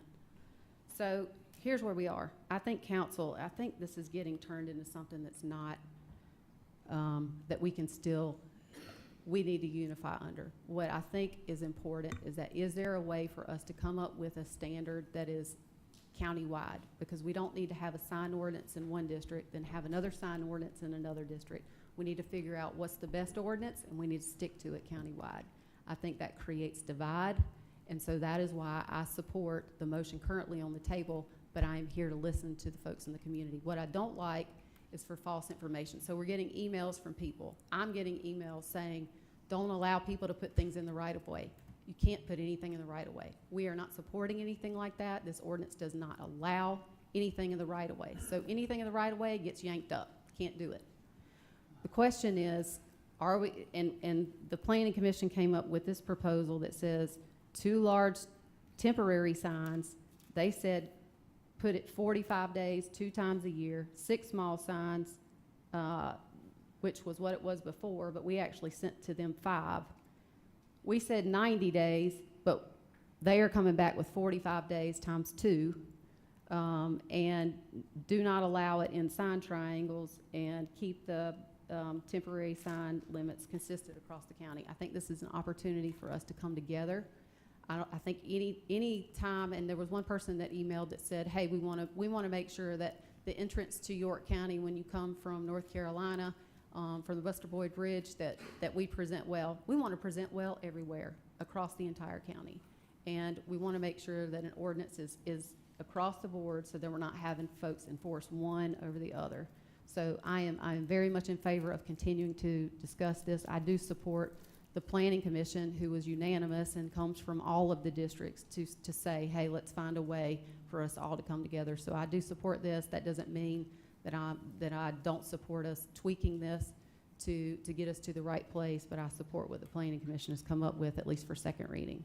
All those in favor of the motion say aye. Aye. Aye. Any opposed? No. Motion carries 6-1. Move now to old business. Rezoning action, consider second reading, case number 24-12, tax map number 25100000125, to rezone from AGC to RUD, 6.065 acre portion in District 3. Motion. We have a motion. Motion to approve with the deed restriction for 1 dwelling per 3 acres. Second. Motion and a second. Any discussion? Can you say that again? Can I Can you say the deed restriction again? Deed restriction, Is how much? 1 house per 3 acres. So the motion on the table, just so council is all clear, is to approve the rezoning request to allow 1 house to 3 acres, 2 of those, 2 houses to a total of 6 acres, with a condition of a deed restriction that does not allow any further dwellings beyond that. Is that correct? That's correct. Is that a change from the last time? I don't think so. Change. Okay. I think the deed restriction Yeah. is now of record. And I'll ask legal, has that been submitted? I mean, obviously, this is second reading. You would have to have that in hand as a condition of any approval. Don't have that. I think that's been submitted, so I'll make one more statement. absolutely. Any question? I just want to make sure the motion on the table, everybody understands the motion. So, the gentleman, said that he had gone to visit with the neighbors, and I guess he indicated that they were fine with this, but all we've heard from are the neighbors that are not happy about this. So, I don't know where the disconnect is. I don't know who can tell us where the disconnect is. But he said he met with the neighbors and they were happy, I guess, but the neighbors that are here are not happy with it. So just to be clear and so to be consistent, we're not asking questions of council, but I wanted to make sure that the motion on the table is clear as to what's being I know requested. Yeah, I know what the motion is. And whoever has spoken on behalf of in front of council as to their objections to that. Jonathan, can you pull up the plot of land, and can you confirm from the last meeting, I think 5 acres are AGC and 1 acre is RUD currently of the 6 acres, is that correct? So in answer to your first question, no, I cannot pull that up. I don't have access to the computer from over here. No. But, so when this came up for first reading and in the staff report, it had talked about the parcel being split zoned, a portion of it was already RUD. But in doing historic research of the property, going back, the GIS layer in our information system did not match the historical mapping, the old black and white copies from several decades ago. So we've since had that corrected in our GIS system. The entire parcel is in the AGC district. Okay, and then since recode in 2022, in this area, has council approved any property moved from the AGC to RUD? In this area, I'd have to consult the history on certainly not this parcel, but if you want to know any, I don't believe so, but I'd have to double check to be absolutely certain. There are RUD zoned properties surrounding this property though? There are directly adjacent and across the street as well. Jonathan, go ahead. Each council member gets the floor. Okay. One time. So, is this rezoning consistent with the comp plan? It is not. Okay. I asked that question because we've had rezonings in the past that have been consistent. Staff has said yes, this council has said no. We have neighbors coming out, voicing their displeasure with doing this, with concerns about what's gonna happen down the road. Same as we heard a little over a month ago. Similar rezoning, different outcome, different people pushing it.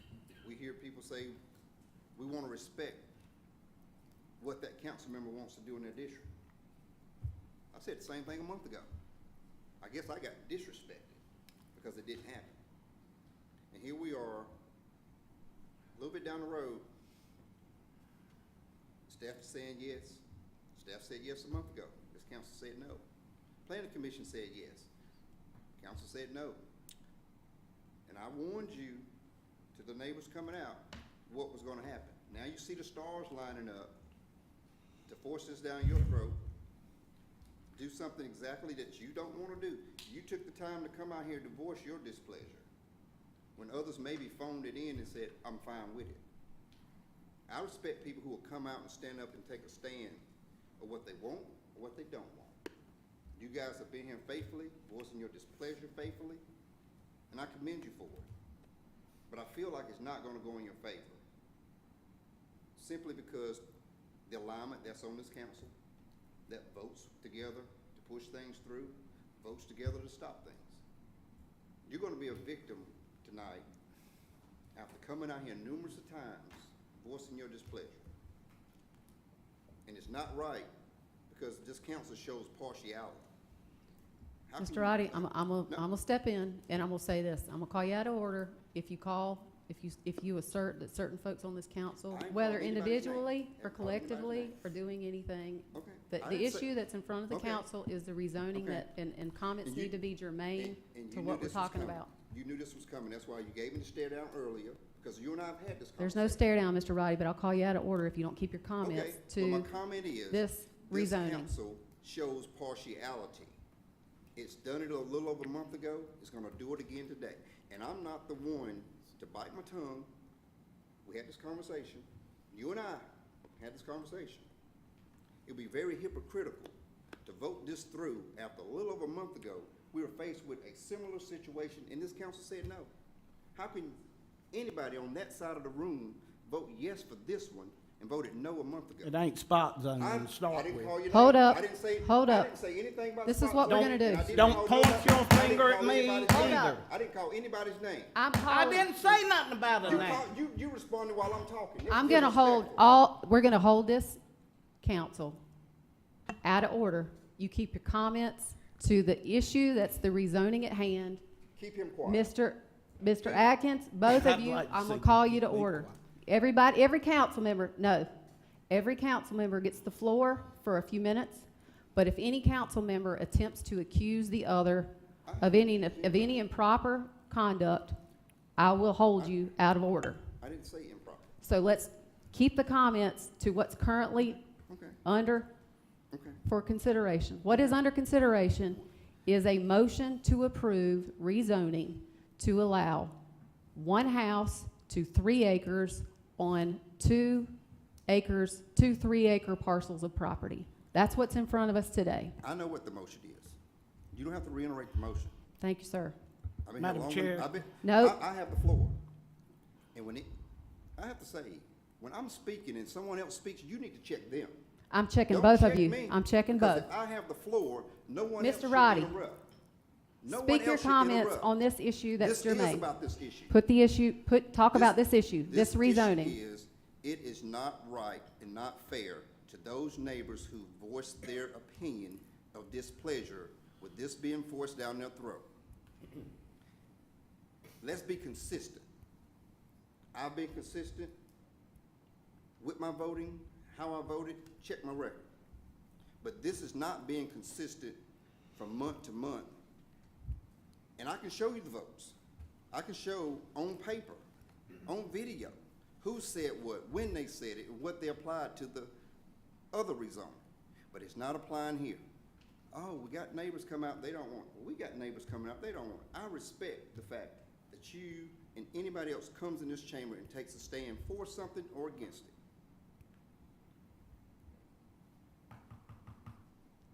Keep it professional, because I've always been professional sitting up here. I'll never call anybody's name. You get to vote however you want to vote. But I'm voting no and standing with the people who've come out here and voiced their displeasure. But I'm going to extend an act of gratitude, grace and mercy to you. Not going to go your way. That's all I got to say. Any other council member wish to speak? But it's gonna get close to your way. And at the top of our organizational chart are the citizens of York County. And we fail them. When we sit up here and we talk about, and I'm gonna go back to the sign issue for just a minute. When we No, talk we're gonna about- keep our it's- comments germane to the issue that's in front of council. The We- issue in front when of we- council is whether or when- not to when- rezone these properties Excuse me. pursuant to a deed. I No, got it. no, I ma'am. got it. We have an issue my before council that is a deed restricted 1 acre to 3 acre lot, 1 unit to 3 acres. That's what's in front of council. Anytime we sit up here and we make a decision based on what we think is best or easiest for York County, and we fail to take the people into consideration, whether they be residents in an overlay or whether they be residents sitting in a council meeting in hopes that this council is going to do the right thing for them. You know, we're talking about 2 houses here. We're talking about multiple people. And my question is this. I don't know, I meant to ask this question earlier. But across the road from these properties are multiple properties that are zoned RUD.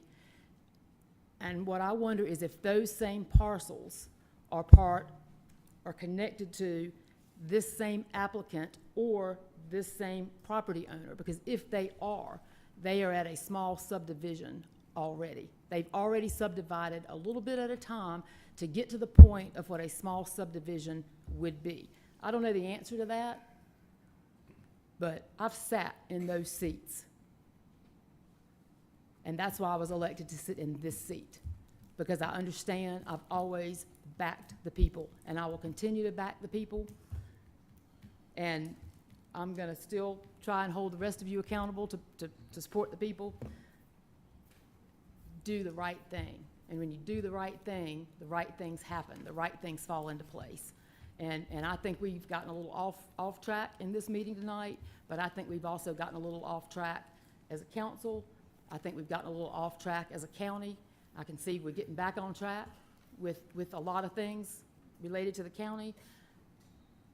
But it is very difficult for me to sit here and bite my tongue and not get upset and not just, I mean, I can't even believe what we have become. It is embarrassing to me as a council member.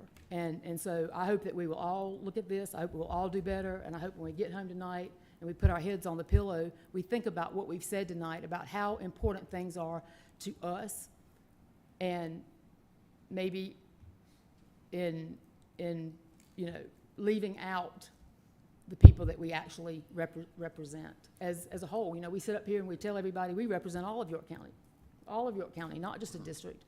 That doesn't mean that you do the same thing for all of York County. It means you look at things by district. You look at things when you have to. You look at things by neighborhood. You look at things by street. You look at things by individual person sometimes. And if we don't have that flexibility, how do we expect our planning department and other departments to ever have the flexibility that the people of York County deserve? I'll be voting no on this tonight myself. Any other comments, questions? Yes, so in regards to this, again, I'm going to speak in regards to how I look at things. I look at things with a lens of what is fair, what's balanced. There's no good boy club up here, there's no good girl club up here. We individually make decisions on what we feel is best based on how we look at things. So I just want to be really clear when there's other comments that are made that are very wide and broad, that I don't aspire to those kind of comments.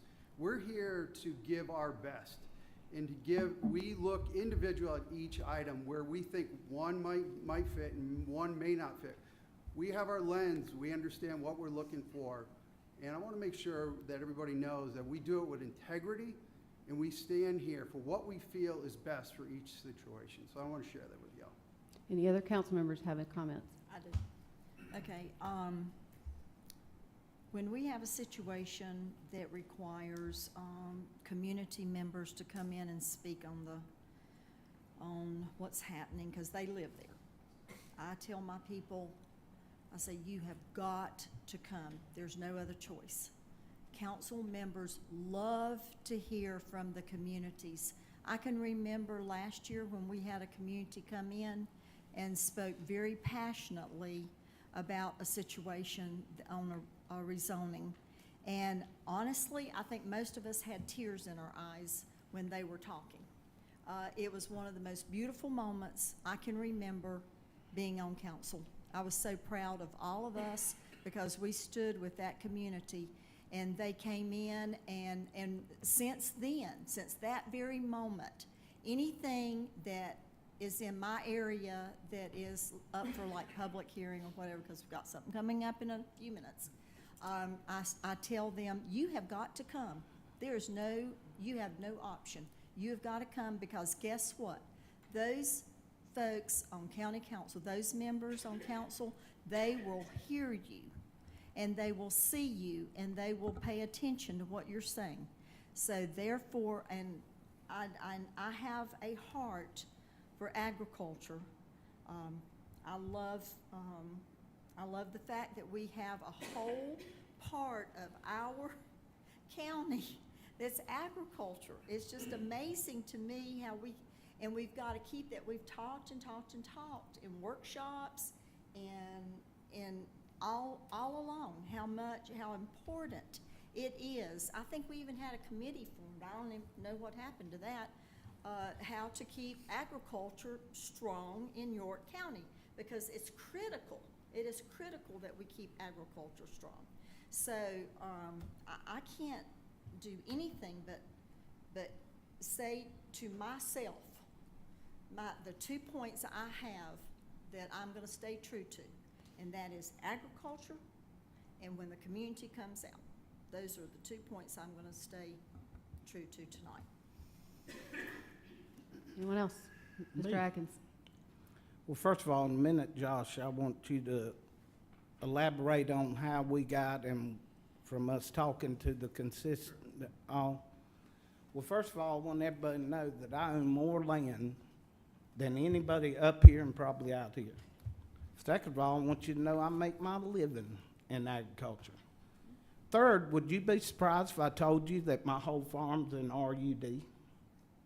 Would you be surprised at that? It is. I did a little research, and I told Mr. Hammond them exactly why I thought this needed to happen. And it's got nothing to do, they're RUD, and this is more land. But there's a road frontage issue here, and there's land back behind that somehow or another I was trying to get it stopped so that land couldn't be developed. Now, ain't nobody gonna tell me what I am and I ain't for, because like I said, I make my living farming in RUD. Well, I'm sitting there thinking, and I don't know if any of y'all realize it, when I put a pasture in, I have to clear land. I have to clear the land. I can't grow grass in trees. When you put a subdivision in, you got to clear the land. If I put a cornfield in, I have to clear the land. RUD and AGC are so close, and actually you get more tree saved when you are in RUD. Now, prove me wrong on that. But the first thing also that I want you to know is the majority of agriculture land, and I've stood up for more conservation of it than anybody. But the truth of the matter is, there's a lot of land in agriculture, but the people that live on it don't even plant a tomato plant. It's nothing but trees standing there. You can't get them. They ride by my dairy and complain about, well, that calf's there, blah, blah, blah. And the truth of the matter is, Americans don't want to work hard and farm anymore. But don't tell my family that we don't. And there's not nobody up here, nobody that can stand up and take up for agriculture or say anything to me about agriculture. And there's a lot of people in here that can talk and prove for me that I'm telling the truth. But I had a reason for why I was doing it. Also, to the question of what happened weeks ago, that was spot zoning. This is not spot zoning. There's more RUD in this area. But now, Josh, will you tell me where my constituents got confused and threw them on the path of why this here all doesn't seem right? Because it confused all of us. So in answer to your question, Councilmember Atkins, Jonathan and I spoke with Mr. Hammond. It's good to see you, sir, and we apologized that there's been multiple points of confusion. And so we talked with Mr. Hammond about those points of confusion. Jonathan mentioned one earlier, which was the split zone status, which we were wrong on. The other point of confusion, I think that Mr. Ham alluded to, just so everybody knows what he was alluding to, was what it was before recoding, rezoning, and recode, which everybody refers to as recode. So there has been a change in that. Now, y'all haven't talked about that tonight, but that was part of the confusion. We explained that. We also talked to Mr. Ham about what is the potential for the other lots behind these properties. And so that is a part of all of this as well. So, but we apologize and we're sorry for the confusion. And Jonathan and I both want to do better, and we will do better. Yeah, and may I also add this, that to start with, I do not like taking people's rights away. Nobody's rights away. Because I don't want my rights took away. And whether we're talking about this sign ordinance, I could care less about signs. Signs ain't never bothered me or nothing, but I ain't gonna tell somebody that on their own land that they can't put one up, just like I ain't gonna tell somebody, if you're not harming or detrimenting, this man's got a right and this man's got a right. This has gotten totally blown out of proportion. It started out wrong, and I'll still stick to my motion because I know why I'm doing it, and I hope from what I told Mr. Hams and them that they understand why I'm doing it. Because there's road frontage there, and there's more land back there. And who knows who else will come in there if this deal goes through. I'll take large lots with a house on any day before I would 4 houses to an acre in that other. I put everything back in my district in agriculture and RUD. So anybody that wants to question why I'm doing it, I just sit here and told you why I'm doing it. Anyone else? Yeah, very quickly. So Jonathan, April 1st meeting, you said that this piece of property that has 6 acres has a by right opportunity to build 2 dwellings on the property. It's just the second one has to be 50% of the first. So that was the mistake that Mr. Edwards referred to. So the applicant had stated that they could, with the 6 acres, put 2 homes on it by right. While you can put 2 homes by right on a parcel in AGC, you need at least 10 acres to do that. So that was my omission on that part, to not reference the 10-acre minimum requirement for the 2 principal dwellings. All right, so staff's recommending, the planning commission's recommending, even though this is not consistent with the 2035 comp plan, you're still recommending it.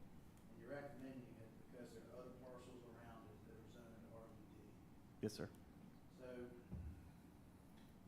and then, I guess every decision that we make is gonna have some discretion in it.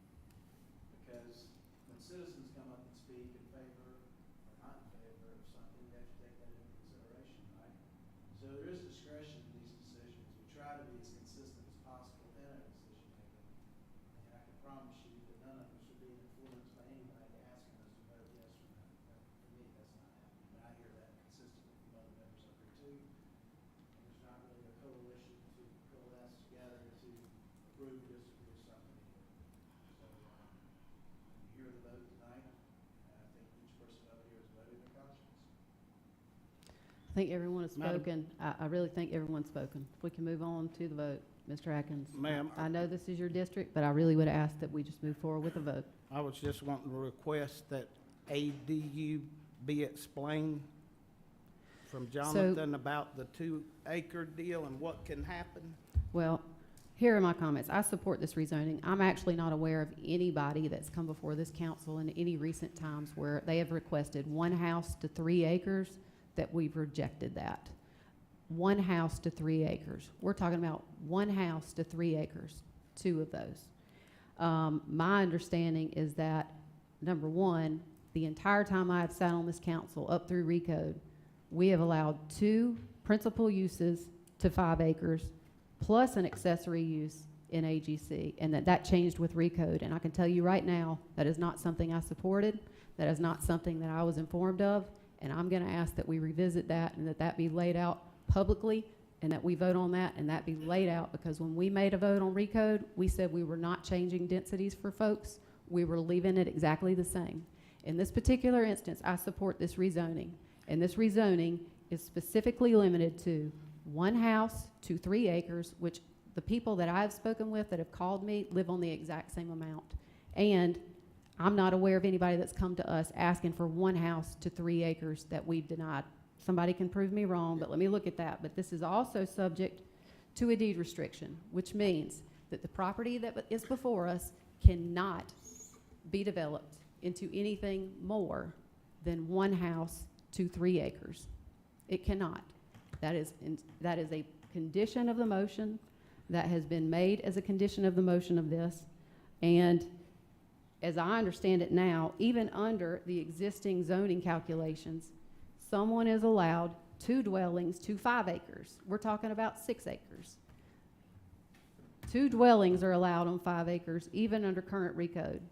Isn't that true, Mr. Bueno? As long as one of them is an accessory dwelling. So 2 dwellings are allowed on 5 acres. This is Madam not Chair. allowing any addition, everybody's spoken, I'm wrapping I up. have a question, I have a question. I have a I legitimate think question. we still have a 3rd reading. I have a legitimate question. What's the question? John, how long have you been on staff? 5 years. Has it been, to your knowledge, has AGC been 2 homes per 5 acres? So you could, before and after recode, you can do 2 principal homes on a single AGC lot. The difference between prior to recode and after is that now there's a minimum of 10 acres in order to get the second home. Now, the difference Hang on, between. let's clarify this. If we're gonna open this back up, let's be real clear. Mr. Buono, before recode, you were allowed 2 principal units No, plus an accessory unit on Yes. 5 acres. Is Yes. that correct? It is. in AGC? Yes. Yes. So if you have 20 acres, how many houses can you put? 2. 2. Principal plus the. Prior to recode, and here we go, we still have 3rd reading, so folks can ask all of their questions, and I encourage council to ask all the questions they intend to ask. I have asked mine because I want to be consistent, as Mr. Roddy suggests, but I think these questions need to be asked by council before we get to 3rd reading. The point I'm making is prior to recode, we said you could have 2 principal units plus an accessory unit on 5 acres. Yes, ma'am. And now we have taken that back to say you can only have 1 principal unit and potentially an accessory unit. That is not, and I'm just gonna say, that is not what I understood we did with recode. If we are gonna make that change, it needs to be hang out on the clothesline. People need to understand, because there are people who bought AGC property that want their children to build their house on that. And at all times, whenever and I'll go back, you can look at, when I say, we're not allowing any higher density than what's allowed by right, I've always said 2 units to 5 acres, because that's constantly what I've understood that was. So we do need to get to the motion, because we have other items up here. And I encourage council to continue to ask the questions behind, to get the information back from staff. This doesn't increase density than what's allowed by right. This allows 1 house to 3 acres, and it is deed restricted to only allow 1 house to 3 acres. So I fully support this request. All in favor say aye. Aye. Any opposed? No. Raise your hand for no, so I have a record. Debbie? Were you Did you gonna say no? Right, okay. She said raise your hand. Oh, raise your hand. Yep, I just want to make sure we have the record of that. Motion carries 4-3. Moving now to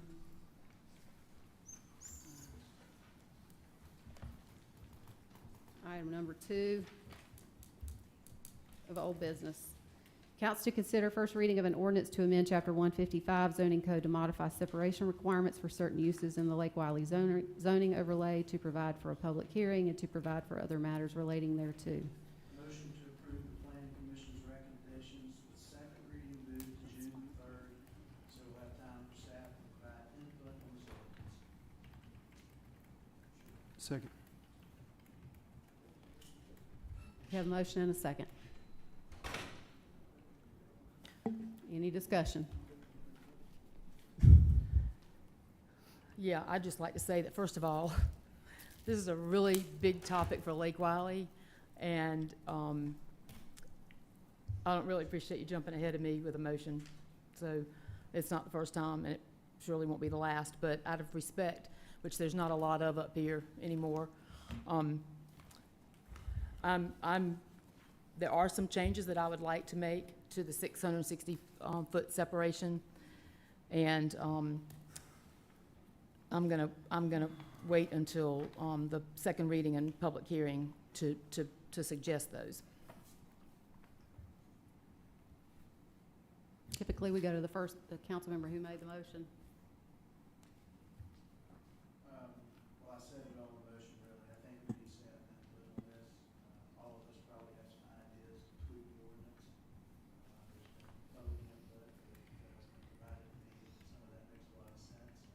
I didn't get it until this weekend, didn't have time to share it with council, because I need to go through it. Time's not on your side, when you put your packet on Thursday, you don't have a lot of time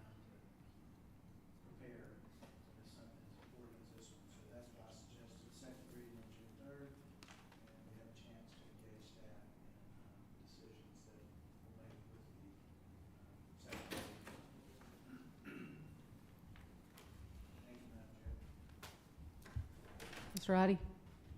I just want to know if, Councilmember Love is in agreement with the motion. I'm not. And going back to some things that was touched on earlier, you know, clearly this is in Lake Wiley. Clearly this is Allison's district. You know, she should have been given an opportunity to make the motion and lead the way. And if anyone had anything to the contrary to input, it should have come after she's been given the opportunity. I think, like she clearly stated, you know, we got to get back to the respect up here, which has been gone for a while. We get nowhere with jumping ahead of motions in front of a council member whose district it is, who fights, and I clearly state, fight like hell for her district. We can't continue to do this over and over again. We'll say one thing and do something else. Clearly she's not in favor of it, and I won't support. I won't support it the way it was presented. So I'm gonna vote with Allison on this one. I just want to reiterate, there is one part of this that I do think could be loosened up some, and that is one of the uses. I do not think that drive-through windows is a big issue, so I am willing to just concede on that.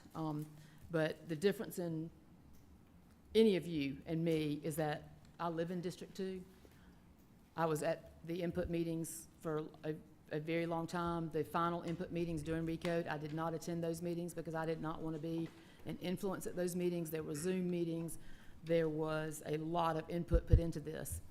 And, you know, you've got a lot of maps and things in your book right here, but you got to look at it and you got to try and figure it out. Those of us that live there, you can point to a spot and we know exactly what's there and what's beside it and how many oil change places there are, how many storage units.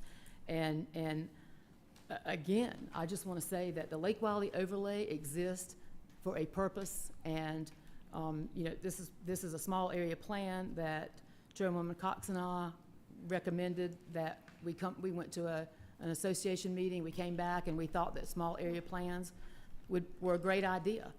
And here we are a few years later with her still in place and nobody saying anything, and mine being questioned from beginning to end. And I have a really hard time with this because it's taken a long time to get these things in place. I'm going to credit our former chair, Michael Johnson, now senator, for helping me get these things done for my area.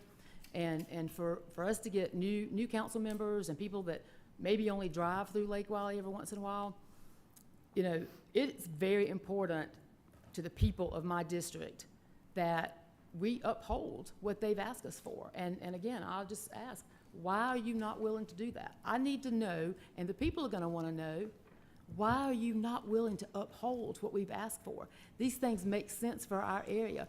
And you know what? One day, they're going to make sense for a couple other areas up here. And so I'm so frustrated because I'm willing to help anybody up here with things that they have happening in their district. Fort Mill, Tom and Debbie, and you know what? We see a lot of what's probably headed your way, and yet, I mean, it's kind of surprising to me that someone wouldn't try to stop it in the next area, but I certainly would. I would defend things in your area and help you to the nth degree. But when we sit up here and I feel undermined, I feel like there's communication behind the scenes. I know there's communication behind the scenes. And it's things that you are doing sometimes that are, you know, you're not undermining me. You're undermining the people. You're undermining York County residents and York County businesses. And if you think the oil change places in Lake Wiley want more oil change places, you're very wrong about that. They don't. Competition's good to a point. So, you know, it sounds like the next couple meetings are going to be very Lake Wiley oriented, and I apologize to everybody in advance for that. But if you just respected the people that are elected and not barely elected, but very elected a lot of times that are sitting up on this council, it would make so much difference. It would cut down on our time sitting up here arguing back and forth. you know, we are as divided as we have ever been. And the reason for that is very obvious tonight. So I'm going to go back and I'm going to get the video of what we've talked about tonight, and I'm going to show that in my district. And people are going to show up here, and they're going to have to fight again. We're going back to the days past when people from Lake Wiley and frankly Clover, there's some stuff coming up for Clover that's going to be an issue, I understand. And so here we are, an area of Lake Wiley, an area of York County that continues to be unheard, and we kind of got spoiled over the past few years because we were heard, and there were council members here that backed things up and supported things, and everybody walked out of here, residents walked out of here happy and excited with York County Council, and we took a turn, and people are not happy. People are not happy now. They're not happy, and I'm not happy. So I'm asking you to just rethink what you're doing and what you're saying and the things that you're causing in a district that I've put a lot of time and effort into. And, I know, only a couple of you looking at me, I get it, but next couple meetings you can face the people, and you said you want to listen to the people, you're willing to listen to the people is what I understand. We've never made such a big deal about what the Planning Commission has done. We've normally just kind of ignored them. And what a shame that is too. But I do think there's some differences of opinion on what they said. And again, I don't know. I don't know where I go from here. But people first. People over politics. Anyone else wish to speak? Well, I just, and I know this is, again, we've got 2 more readings on this. But I thought the meeting that we had when all the people came in and spoke, you had a lot of input from the people that came from Lake Wiley. So, from what I gathered from that meeting, because we had the room filled with people from Lake Wiley, and what I gathered from that was that there was transcripts taken from that meeting and given to planning, and let planning look through it and look at a balanced approach based on the transcripts from this room full of people that spoke. So that's the way I'm interpreting this. I know we get 2 more readings, so we'll see what comes out of it. But again, that's where I'm interpreting what this came from was the transcripts from when we had this room full of people. I just want to clarify one thing about that. I hope you're saying you're going to listen to the people in the end, but that Planning Commission got 80 emails. 79 of them were not in favor of what's written here today. Yeah, again, all I know is we had a room full of people and there was a lot of feedback. So, that's what we heard a lot of feedback, and I think that's what was being taken back to planning. So, again. Madam Chair, there we go. I think it's working now. I just want to let you know my microphone apparently has not been working, but can they hear me in there now? Okay, I got to eat it. Sorry. No wonder you hadn't said anything tonight. Has been heard. Actually, I reached over there and unplugged it. He just see me do it. Thank you. Oh, okay. Did you want to add anything, or just, No, it's just you're back to make online? sure my Okay. phone was working. I'm getting text messages, staff's telling me that nobody can hear me. Okay. Anyone else from council? No comment. Anybody else? Yeah. I want to know what I'm looking at here. Why do I have 4 things, and which one of these things is being proposed? Not the one in your packet. Huh? My None of these? understanding, well, let's be clear. The motion on the table is to approve what the Planning Commission approved. And was the Planning Commission's recommendation unanimous? Madam Chair, it's not the one in the packet. Yes. So if there's a question on what the Planning Commission recommendation is, Was it unanimous? yes. Okay.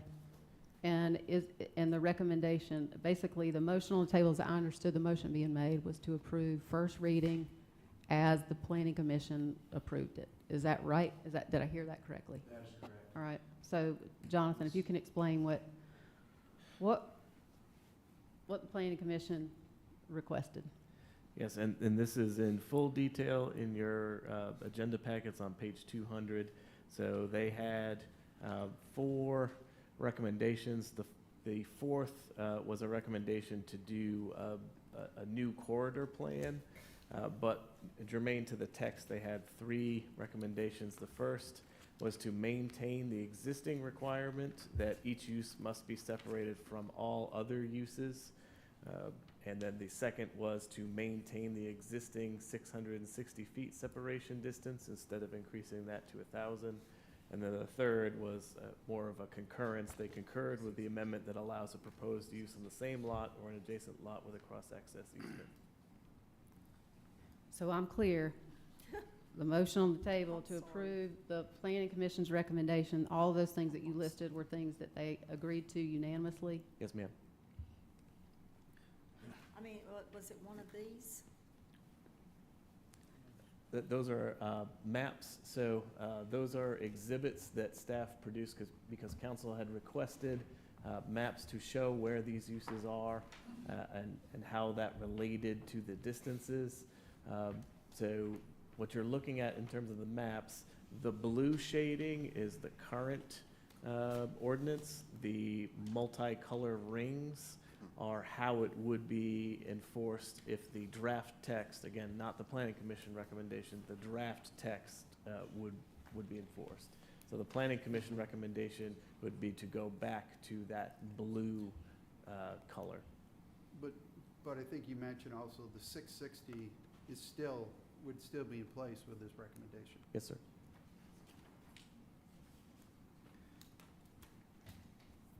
Any other comments from council? I have a comment real quick. Mr. Roddy? I know we're leaning on what the planning commission has said, If we're gonna start hanging our hat on solely what the planning commission says, let's hang our hat there. Let's don't do the back and forth thing, because I hear planning commission said, but we've had several instances where planning commission said yes, council said no.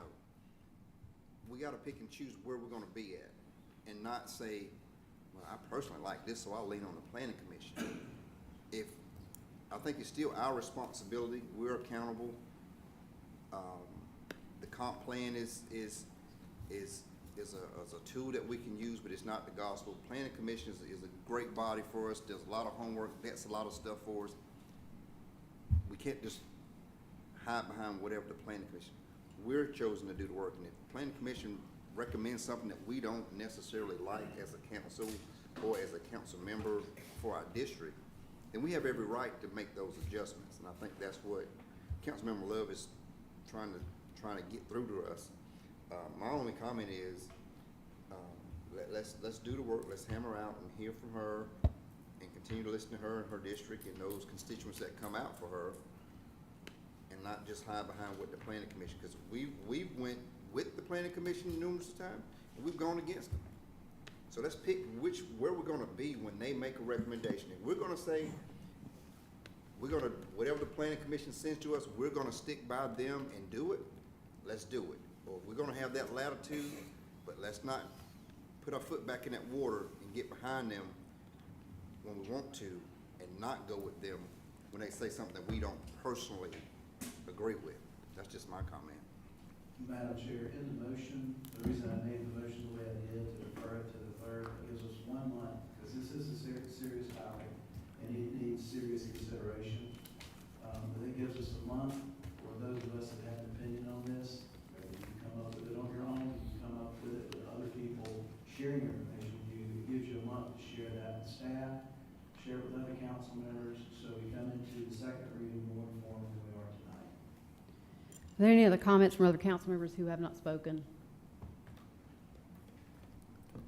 So I'll approve first reading. This is something we deferred to the planning commission, and my understanding was that they were supposed to be provided the entire transcript of everything that was said, and we gave a full public hearing here. And we asked for all of the emails and all of the public comments to be made available to the planning commission before they made their decision. My understanding is they deferred it one time to consider everything, And that this is their first response to that, that was unanimous, even from the folks who are represented in that district. And so I'm going to allow, and I support first reading of this. That doesn't mean that we're done. That means that we're looking at what they heard and why they approve it. They did keep my understanding is they kept the 660 in place. They rejected a use-to-use, meaning a drive-through to a drive-through doesn't kick each other out. They still kept the retaining a oil change kicks out a drive-through, which was some contention that council has, but that's what they approved. They applied the separation of only new uses, which is probably the biggest thing, that there were folks who didn't realize that they had been put into a non-conforming use. So folks that were operating existing now were put in a non-conforming use. That has been fixed by the number 2.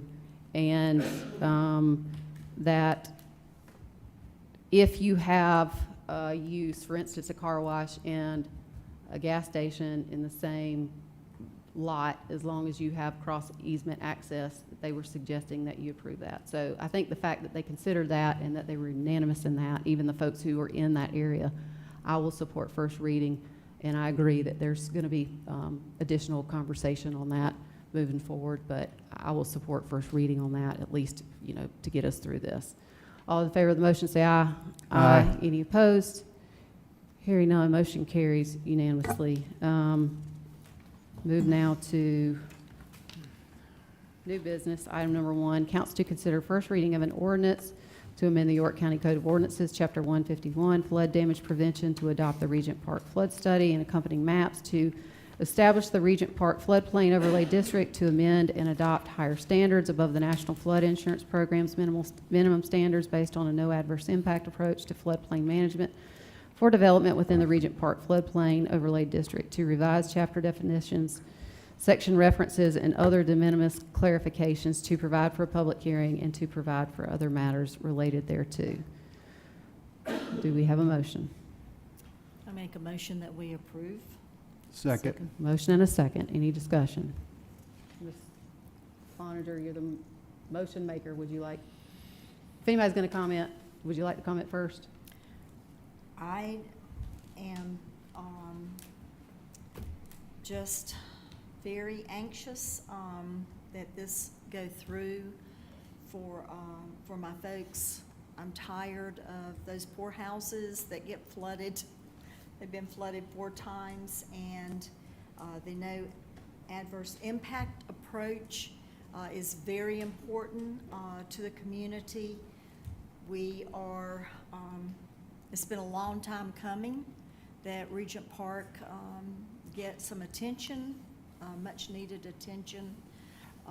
It was severely overdeveloped by previous councils, and now we have the opportunity to set things right for the area and really give them the opportunity to feel like that this council, not only the council, but the community, I mean the county as a whole, cares about those folks, and I'm just really, I ask for you to support this. Any other comments? I have a question. Jonathan, when this was originally proposed to the Planning Commission, it included additional areas. Were they in support of all of those areas? So this particular chapter is not under the review of the Planning Commission. It didn't come before Planning Commission? No.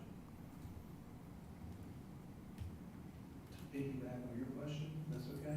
Yeah.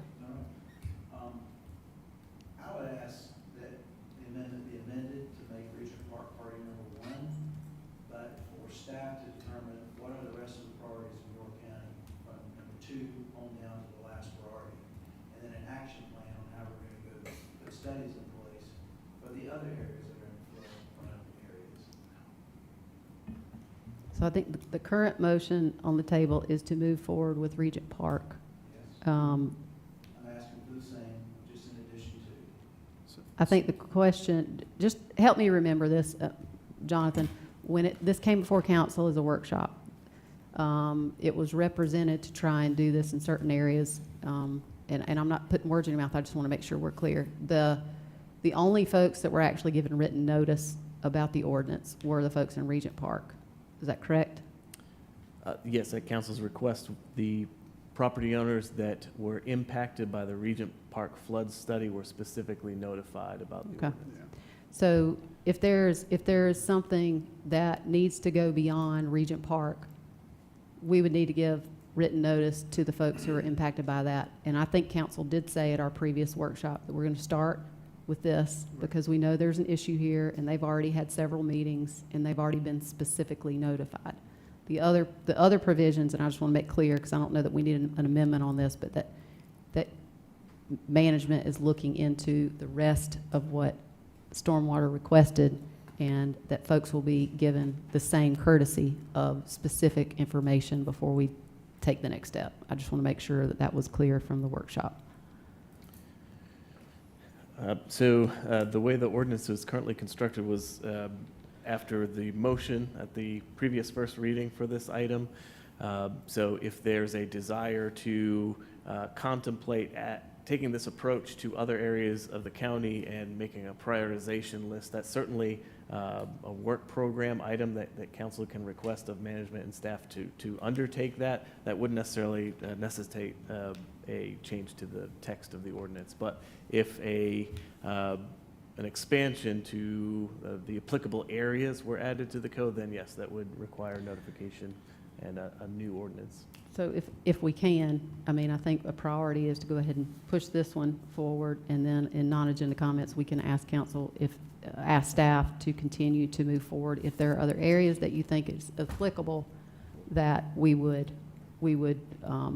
that they would be given the same courtesy as the folks in the other districts have been given before we take that action. And just to add, Madam Chair, that could be a discussion related to the budget as well, because there's probably going to be budget implications to that, and we could talk about that at one Okay. of the workshops as well. I'm happy for that to be referred to the budget workshop. Make sure that we're clear on that.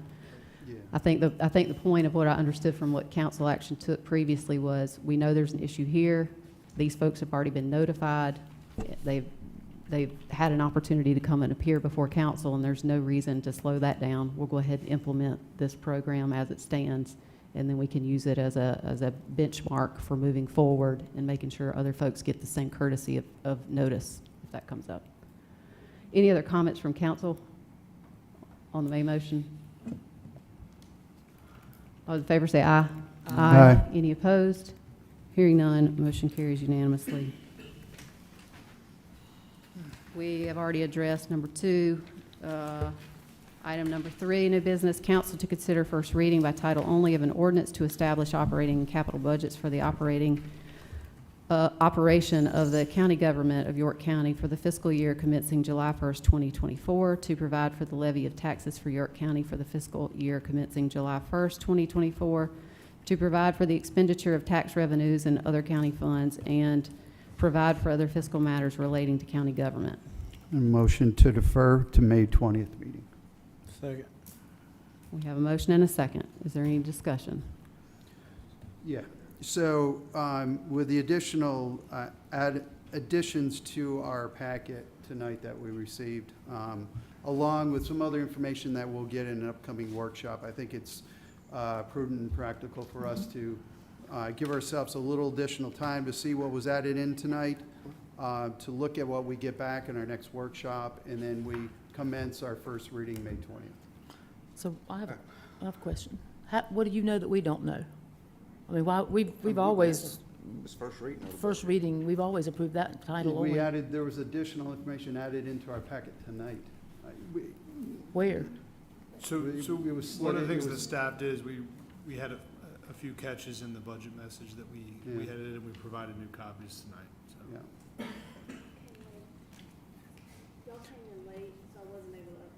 So, but enough that we need to defer the, No, we added a bullet point. We had 3 fees that got adjusted. We had the landfill tipping fee, the fees, it was water and sewer fees, and then also we added another bullet to include parks. That was the largest thing, the substance that got added to the budget message. And so, I mean, I certainly, my hope would not be to defer because of the parks fees being added. I think Mike's gonna discuss that.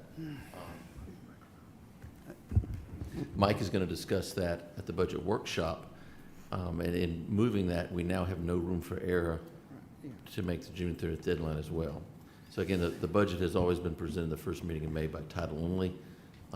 It'd be my recommendation that we proceed with title only. And if after the workshop you want to defer second reading and don't get your questions answered, that's always an option council has. But if you do it now, you've locked yourself in and you don't have that flexibility. Exactly. Madam Chair. Mr. Roddy? I was basically gonna say the same thing, you know, first reading of the budget, obviously there's always changes from the first reading to the final reading, and locking ourselves in by deferring it, to the next council meeting does tie our hands that if something does come up that's significant and we want to take a closer look at it, we wouldn't really have time to do that unless we called another special call meeting. So I would respectfully ask that we approve first reading just to keep us on that time track to have that leeway down the road. Because if we handcuff ourselves today, boot it to the next meeting, I think it kind of, I mean, been here 13 years and I've never seen first reading of the budget pushed back just because new information comes up right before the meeting. So I would respectfully ask Mr. Audette to withdraw his motion and make a new one to approve the budget so that we stay on track. So, again, there's a reason why I'm requesting this, because I think that there's still more information we're gonna glean from our workshop that's gonna make our first reading much more valuable and much more informative. That's my purpose. I'm voting. I just don't think that's how, I'm just gonna say that's not really how it works. This is just kind of to get it out of the way and get into the meat of things. So anytime we've approved first reading by title only, that's when the work begins. And all of our workshops are packed. That's why we have the workshops. They're packed with, you know, more detail and changes and discussions. And I mean, this is kind of just a protocol thing to get us into the budget season. This is concerning to me that we would defer a title only. I just feel like I feel like there may be some underlying something that's, I mean, I don't know why we would do that. So let's vote it down and move on. So the comment of underlying is disturbing when you use that. Because there's not an underlying, there's a reason why I asked it. Yeah. It's not underlying like it's underhanded, okay? This is where the language in which you make comments by, there's purpose and reasons why we make comments. They don't have to be underlying or there's some type of agenda associated with it. I just don't understand. It's title only, so I just don't, that's why I said. Let me ask the question. So the motion that's on the table is to defer it for a first reading to May 20th. Does deferring this to May 20th, are we still able to pass the budget timely? Depends on what comes up. You would need I mean, we still that- have 3 You would readings. need that last meeting in June to do that. When the way it's set up now is conceivably could be the first meeting in June. So that's what. Why is the question? The budget calendar has a gap in the meetings to allow, if additional information comes up or something dramatic were to happen, move it. Again, first reading has always been title only. There's no motions allowed to be made, there's no changes to be made, it's title only. So if there is anything, any additional information you have, you could defer second reading after the budget workshop next week. But I would encourage y'all to discuss this new information, whatever that might be, at the budget workshop next week. And then if you feel you need to defer second reading, because that's where second reading is where you make motions. You can make motions there, you can change things. That would be the time, in my opinion, to move that meeting back. If there's this additional information, council as a whole wants an additional meeting to digest it.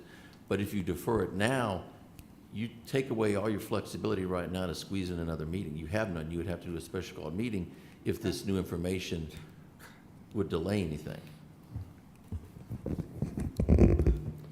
Well, can I just go on record to say what I do like about what I've seen and heard so far is that I like the fact that we're always looking to improve our position with our employees. I know one of the first things I always ask during this budget process is, how are we taking care of our employees? Because time and time again, they are the face of York County. They're the ones that make this this thing go. You know, we come in on Monday night and we do what we do, but the faces of York County are the men and women who sit at the windows, go out and do inspections, who do everything for us, from the landfill to public works, sheriff department. Everybody puts in a lot of work, so I always want to make sure that we have and look forward to doing something to make sure people feel good about coming to work for us. We all have a job to do, but I think those men and women we saw here tonight with the correctional officers do a fine job for us. So I always ask, are we able to provide a raise to keep up with what we've seen over the last several years, whether it's inflation, cost of living, or people just price gouging because they know people need certain items in the household. So looking forward to taking care of raises for our employees, and that always goes over well when they need gas or groceries or time to pay the mortgage or rent or whatever the situation they're in. So I'm always happy to support any raise, whether it's merit, cost of living, or whatever we're doing for them. So I just wanted to get that out there.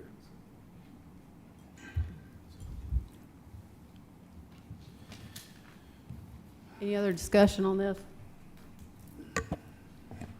I'm looking at the budget calendar. Do we have, so we'll have first reading, if we move to first reading to May 20th, then that would at least, that would allow the public hearing to happen before second.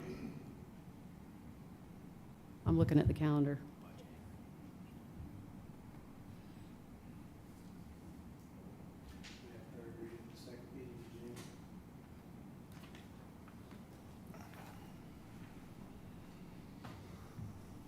Right, so it would be June 14th. Right. When does the budget need to be We passed? need to have a budget before the end of June, y'all. So the final reading will be July 14th. No, June. I mean, June 14th, excuse me, June 14th. No, June 17th, right? 17th. 17th. 17th, right. I just think you don't have a buffer. There's no buffer. Hope we don't get another storm that knocks out our power. We can't have the next one. I just want to put that out there. Let's hope not. Anyway, Comments?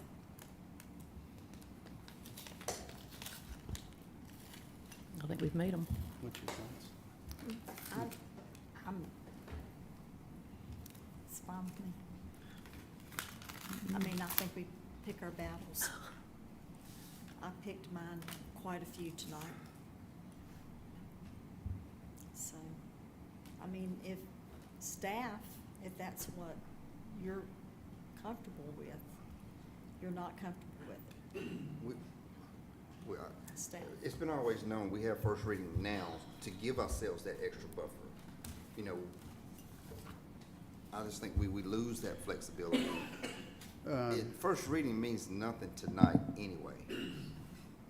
I think first reading should mean something, and I mean, I do think that we've got a full budget only. book Yeah. that's been out there to folks. So But if there are nothing's concerns, if there's a way that we can build in time, I'm not necessarily opposed to it. I'm not hearing specifics, but I guess if we're able to pass the budget timely by deferring first reading, then So, Madam Chair, we are able to do it either way, so I know that doesn't help. One thing we can take note of for next year is y'all's desire to have the workshop before the first reading. So we can adjust the budget calendar for next year's to make light of that. Because I think what the feedback that I'm hearing is that workshop would be good to have before the first reading, so y'all can get feedback. That's what I'm hearing.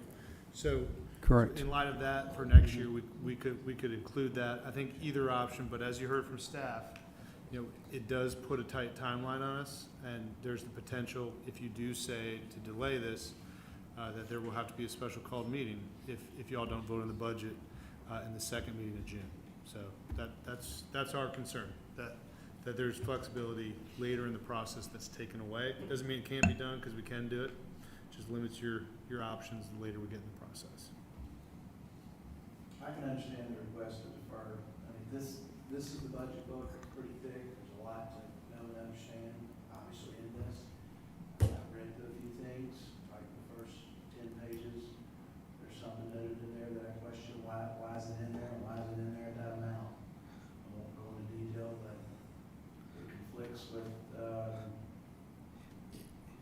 it's conflicting, so. Yeah.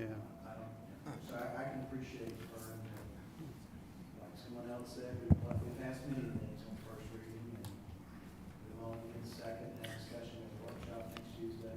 I could go with that.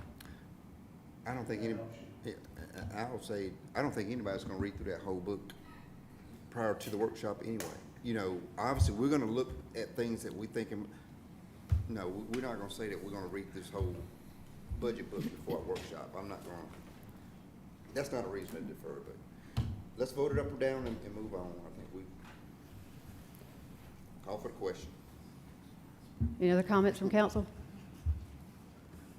I don't have a problem with the deferral, but I do think we need to move forward. All those in favor of the motion, say aye. Aye. Any opposed? No.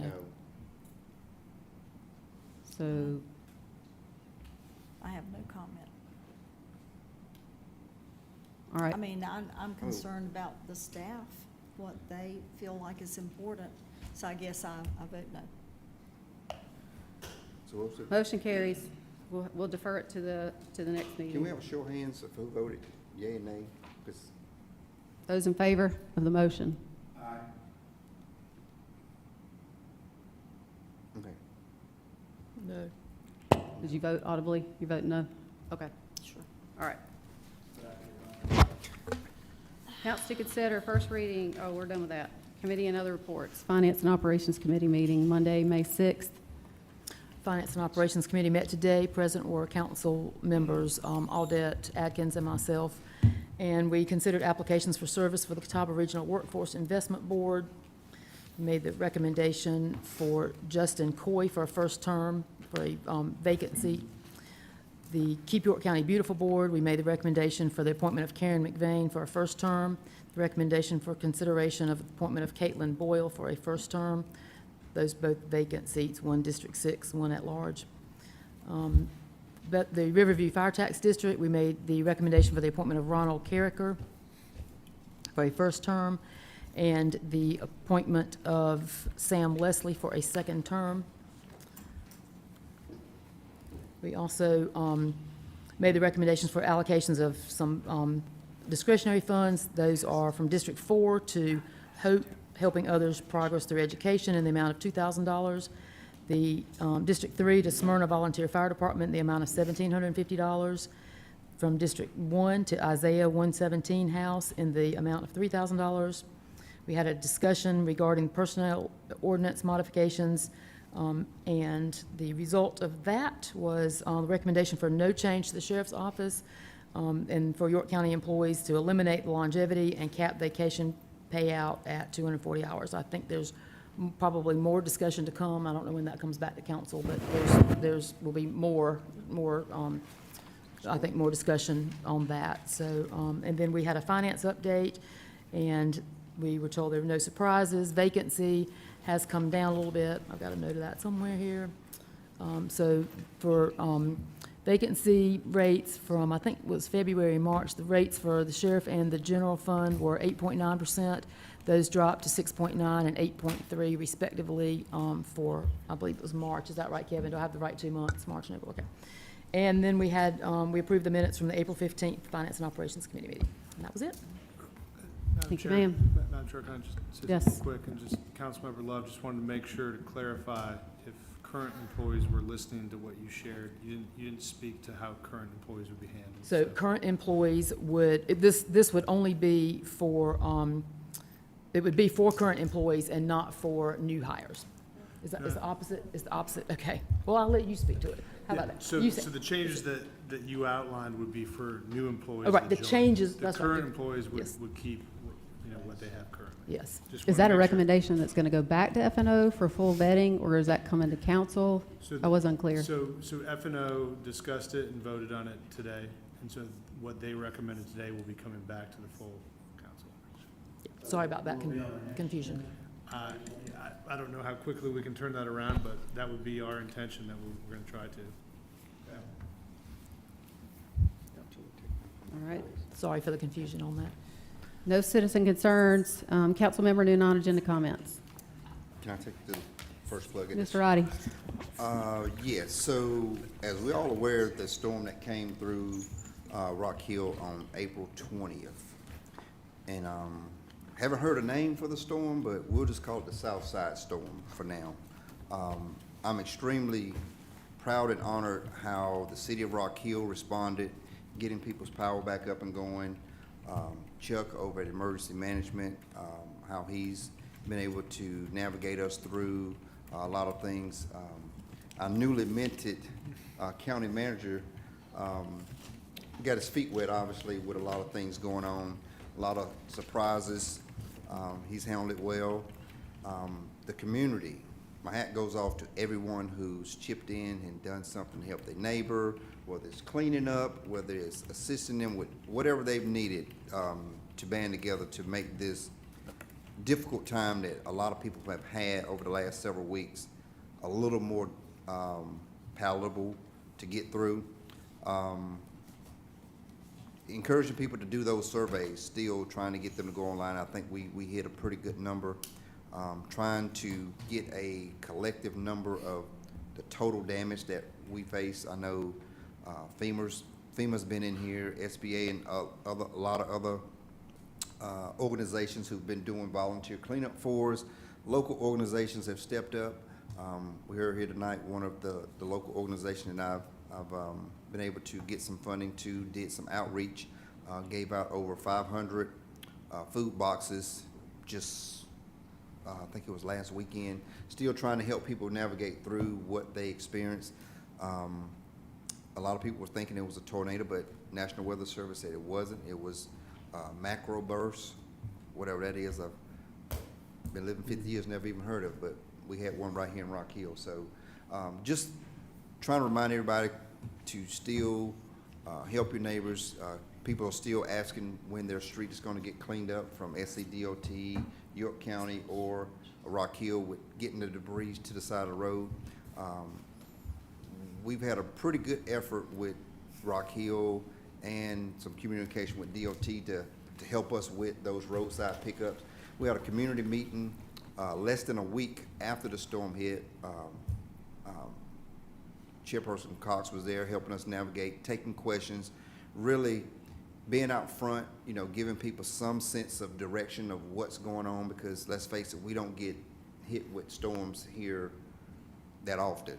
I think the last major one was Hugo, and I think that was kind of the bar set for how to deal with it, but it's been, over 30 years since we experienced Hugo, and I think the community has done any and everything it needed to do. Our staff has done an exceptional job of trying to keep us on track. Just want to encourage people to stick in there with us. We're still navigating through some things, trying to get some assistance to the community. But thank you to everyone who has reached out, who's tried to do something in the community to make this difficult time a little more doable. And we had some people who lost a lot, y'all. We had some who weren't affected nearly as much, but those who got hit, they got hit hard. Those who weren't, it's business as usual. But we had some devastating homes, cars, you name it. Some people got wiped out pretty good. So they're going to have to start all over again, and hopefully those who did lose it all, hopefully they had insurance, because you would believe how many people owns a home but still doesn't have homeowners insurance. And that's one thing we got to have a public conversation about. And some people have to choose between homeowners insurance, grocery, homeowners insurance, medicine. So we have some people out there who are still in these type situations, and unfortunately for them who didn't have insurance, hopefully something can come through the community or some organization to help them get back on their feet, because they are part of this community too, and they were very well impacted. So I just want to kind of say that and thank everybody who's contributed so far. Anyone else? Down the Good. line. Nope, nope.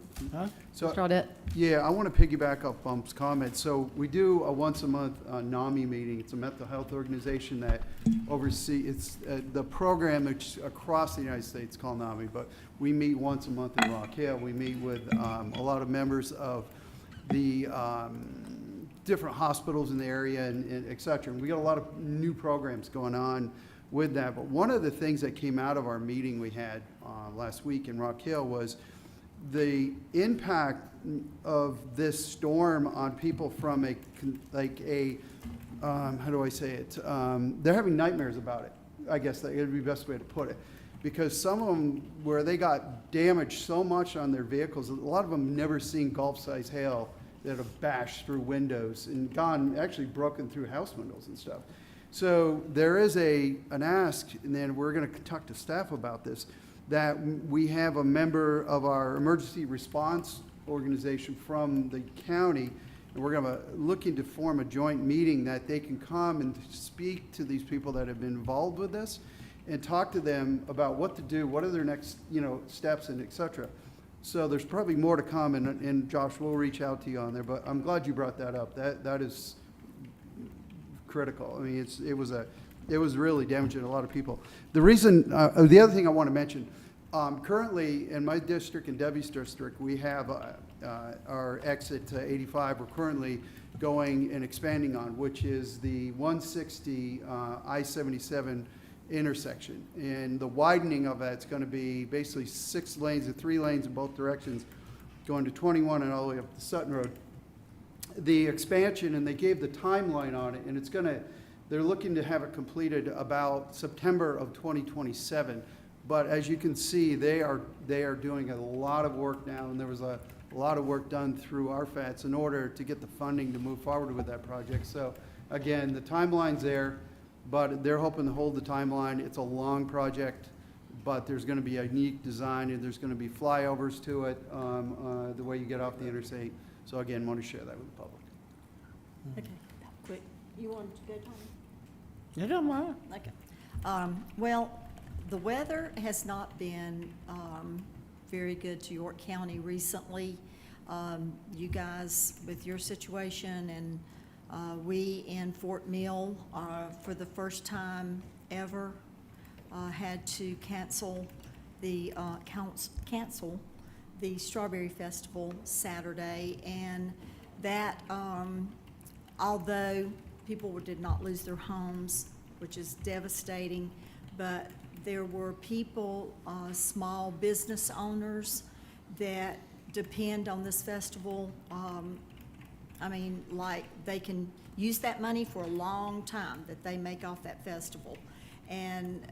But the community came together, and this is what I love about not only York County, but my district, is when something happens that is devastating to the area, although not nearly as what you guys experienced, they still come together, and it was so heartening to see businesses opening up their business on Sunday to have a little sidewalk areas where those vendors could come and sell their wares that they would have had at the Strawberry Festival.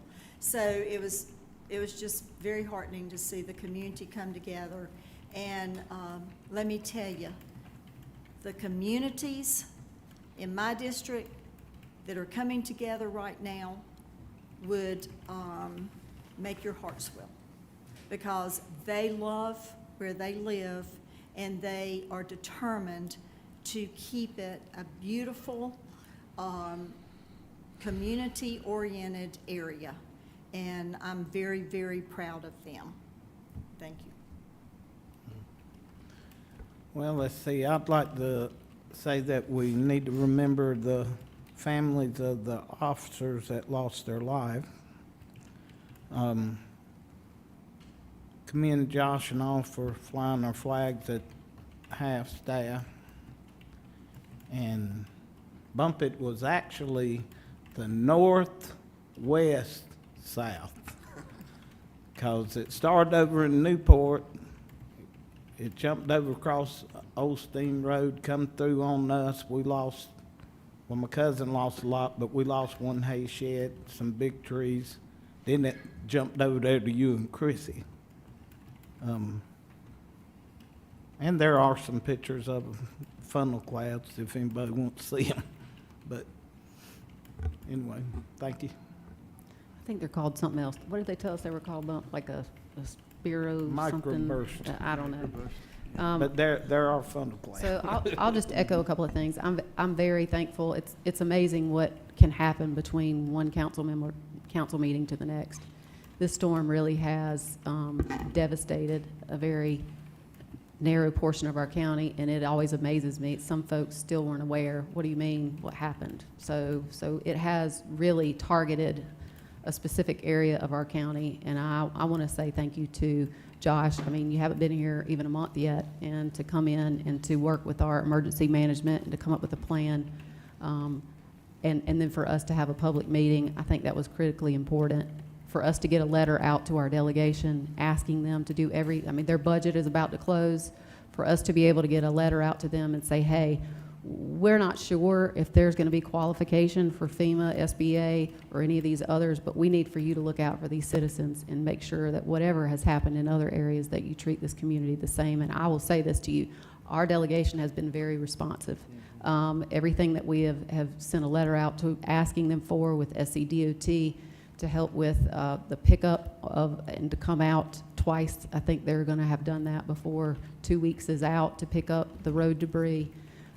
They have already said that they will push for things in that budget. Even though the Senate has passed the budget, there is still an opportunity with our House of Representatives to put some relief in there. It looks like the SBA, that we may be closer to qualifying for that, but even still making sure that our local folks, I've learned more about FEMA and SBA, and I think Bump has too. I mean, sitting there trying to understand it and to make sure that we do everything we can to get as much support and help we can for our community, and I do feel like that's happening. And I know that emergency management from the state, as well as SBA, as well as FEMA representatives have come out to push for that as well. And so I do feel like we are doing everything possible to come up with as much as we can to help that area. And for those of you who have gone out and supported, Michael and I went with Samaritan's Purse to do some. You get more blessed than they do by helping folks who are older and helping them move debris to their road. A 90-year-old Mary that I met, I mean, I got more blessed from doing that than I know she got from meeting us. But I mean, it really is nice to see our community come together and to know that our manager reached out the very first day of the storm to city management and folks pulling together. That's what we need to do as a community. I will say the only other thing I would like to add is I do think whenever we've made a commitment as council members that when something comes up from RECODE that we're not aware of, that we make sure that we put it out there and hang it out there and have a full debate on. And tonight, one of the things that came up was what's going on with AGC. And so what was, I know when we had this discussion, the comments were we need to update RECODE, we need to update this code because we haven't done it for 20 years, but we weren't changing philosophically these ownership interests. And it's fine if that's where council wants to go with this, but we need to have a full debate and a discussion on it because we didn't have the discussion on, and I think even staff thought it was still 2 to 5 acres when we looked into this. And so I think we need to drill down on that and at least make sure that folks have been made aware that we've had a full debate on it, and that if this is what we're going to do, that council has fully blessed that. So I'm expecting, and I hope that comes up in our next council meeting. We still do have executive session items. So is there a motion for executive session? Yes, we have several items here. Receipt of legal advice, consideration of mediated settlement for project US 21 Force Main Replacement Project number 19301, track number 33. A receipt of legal advice, request to authorize condemnation regarding project 17228-003, track 26, S50. Cell River Widening Phase 2, receipt of legal advice, request authorization of condemnation regarding project 17228-004, track 16, Sutton Spratt, Fort Mill Parkway widening, contractual matter, property acquisition, receipt of legal advice, litigation, and legal update, receipt of advice and contractual matter, proposed sale of county property, and lastly, receipt of advice, advisor contractual matter, Rock Hill, 3/20/24 TIF request.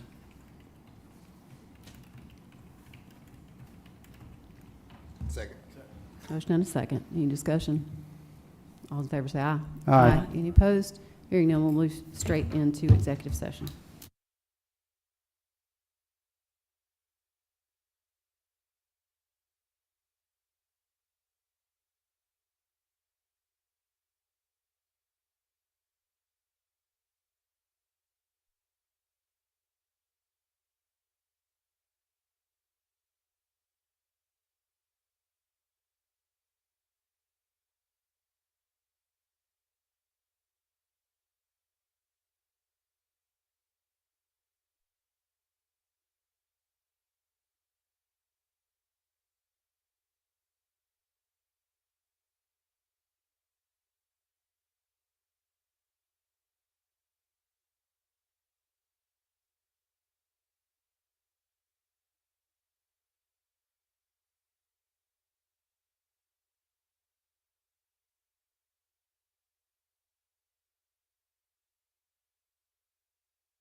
Out of executive session, no action was taken. Do we have any motions? Yeah, we got a few here. Motion to authorize settlement agreement for project US 21 force main replacement, project number 19301, track 33, as discussed during executive session.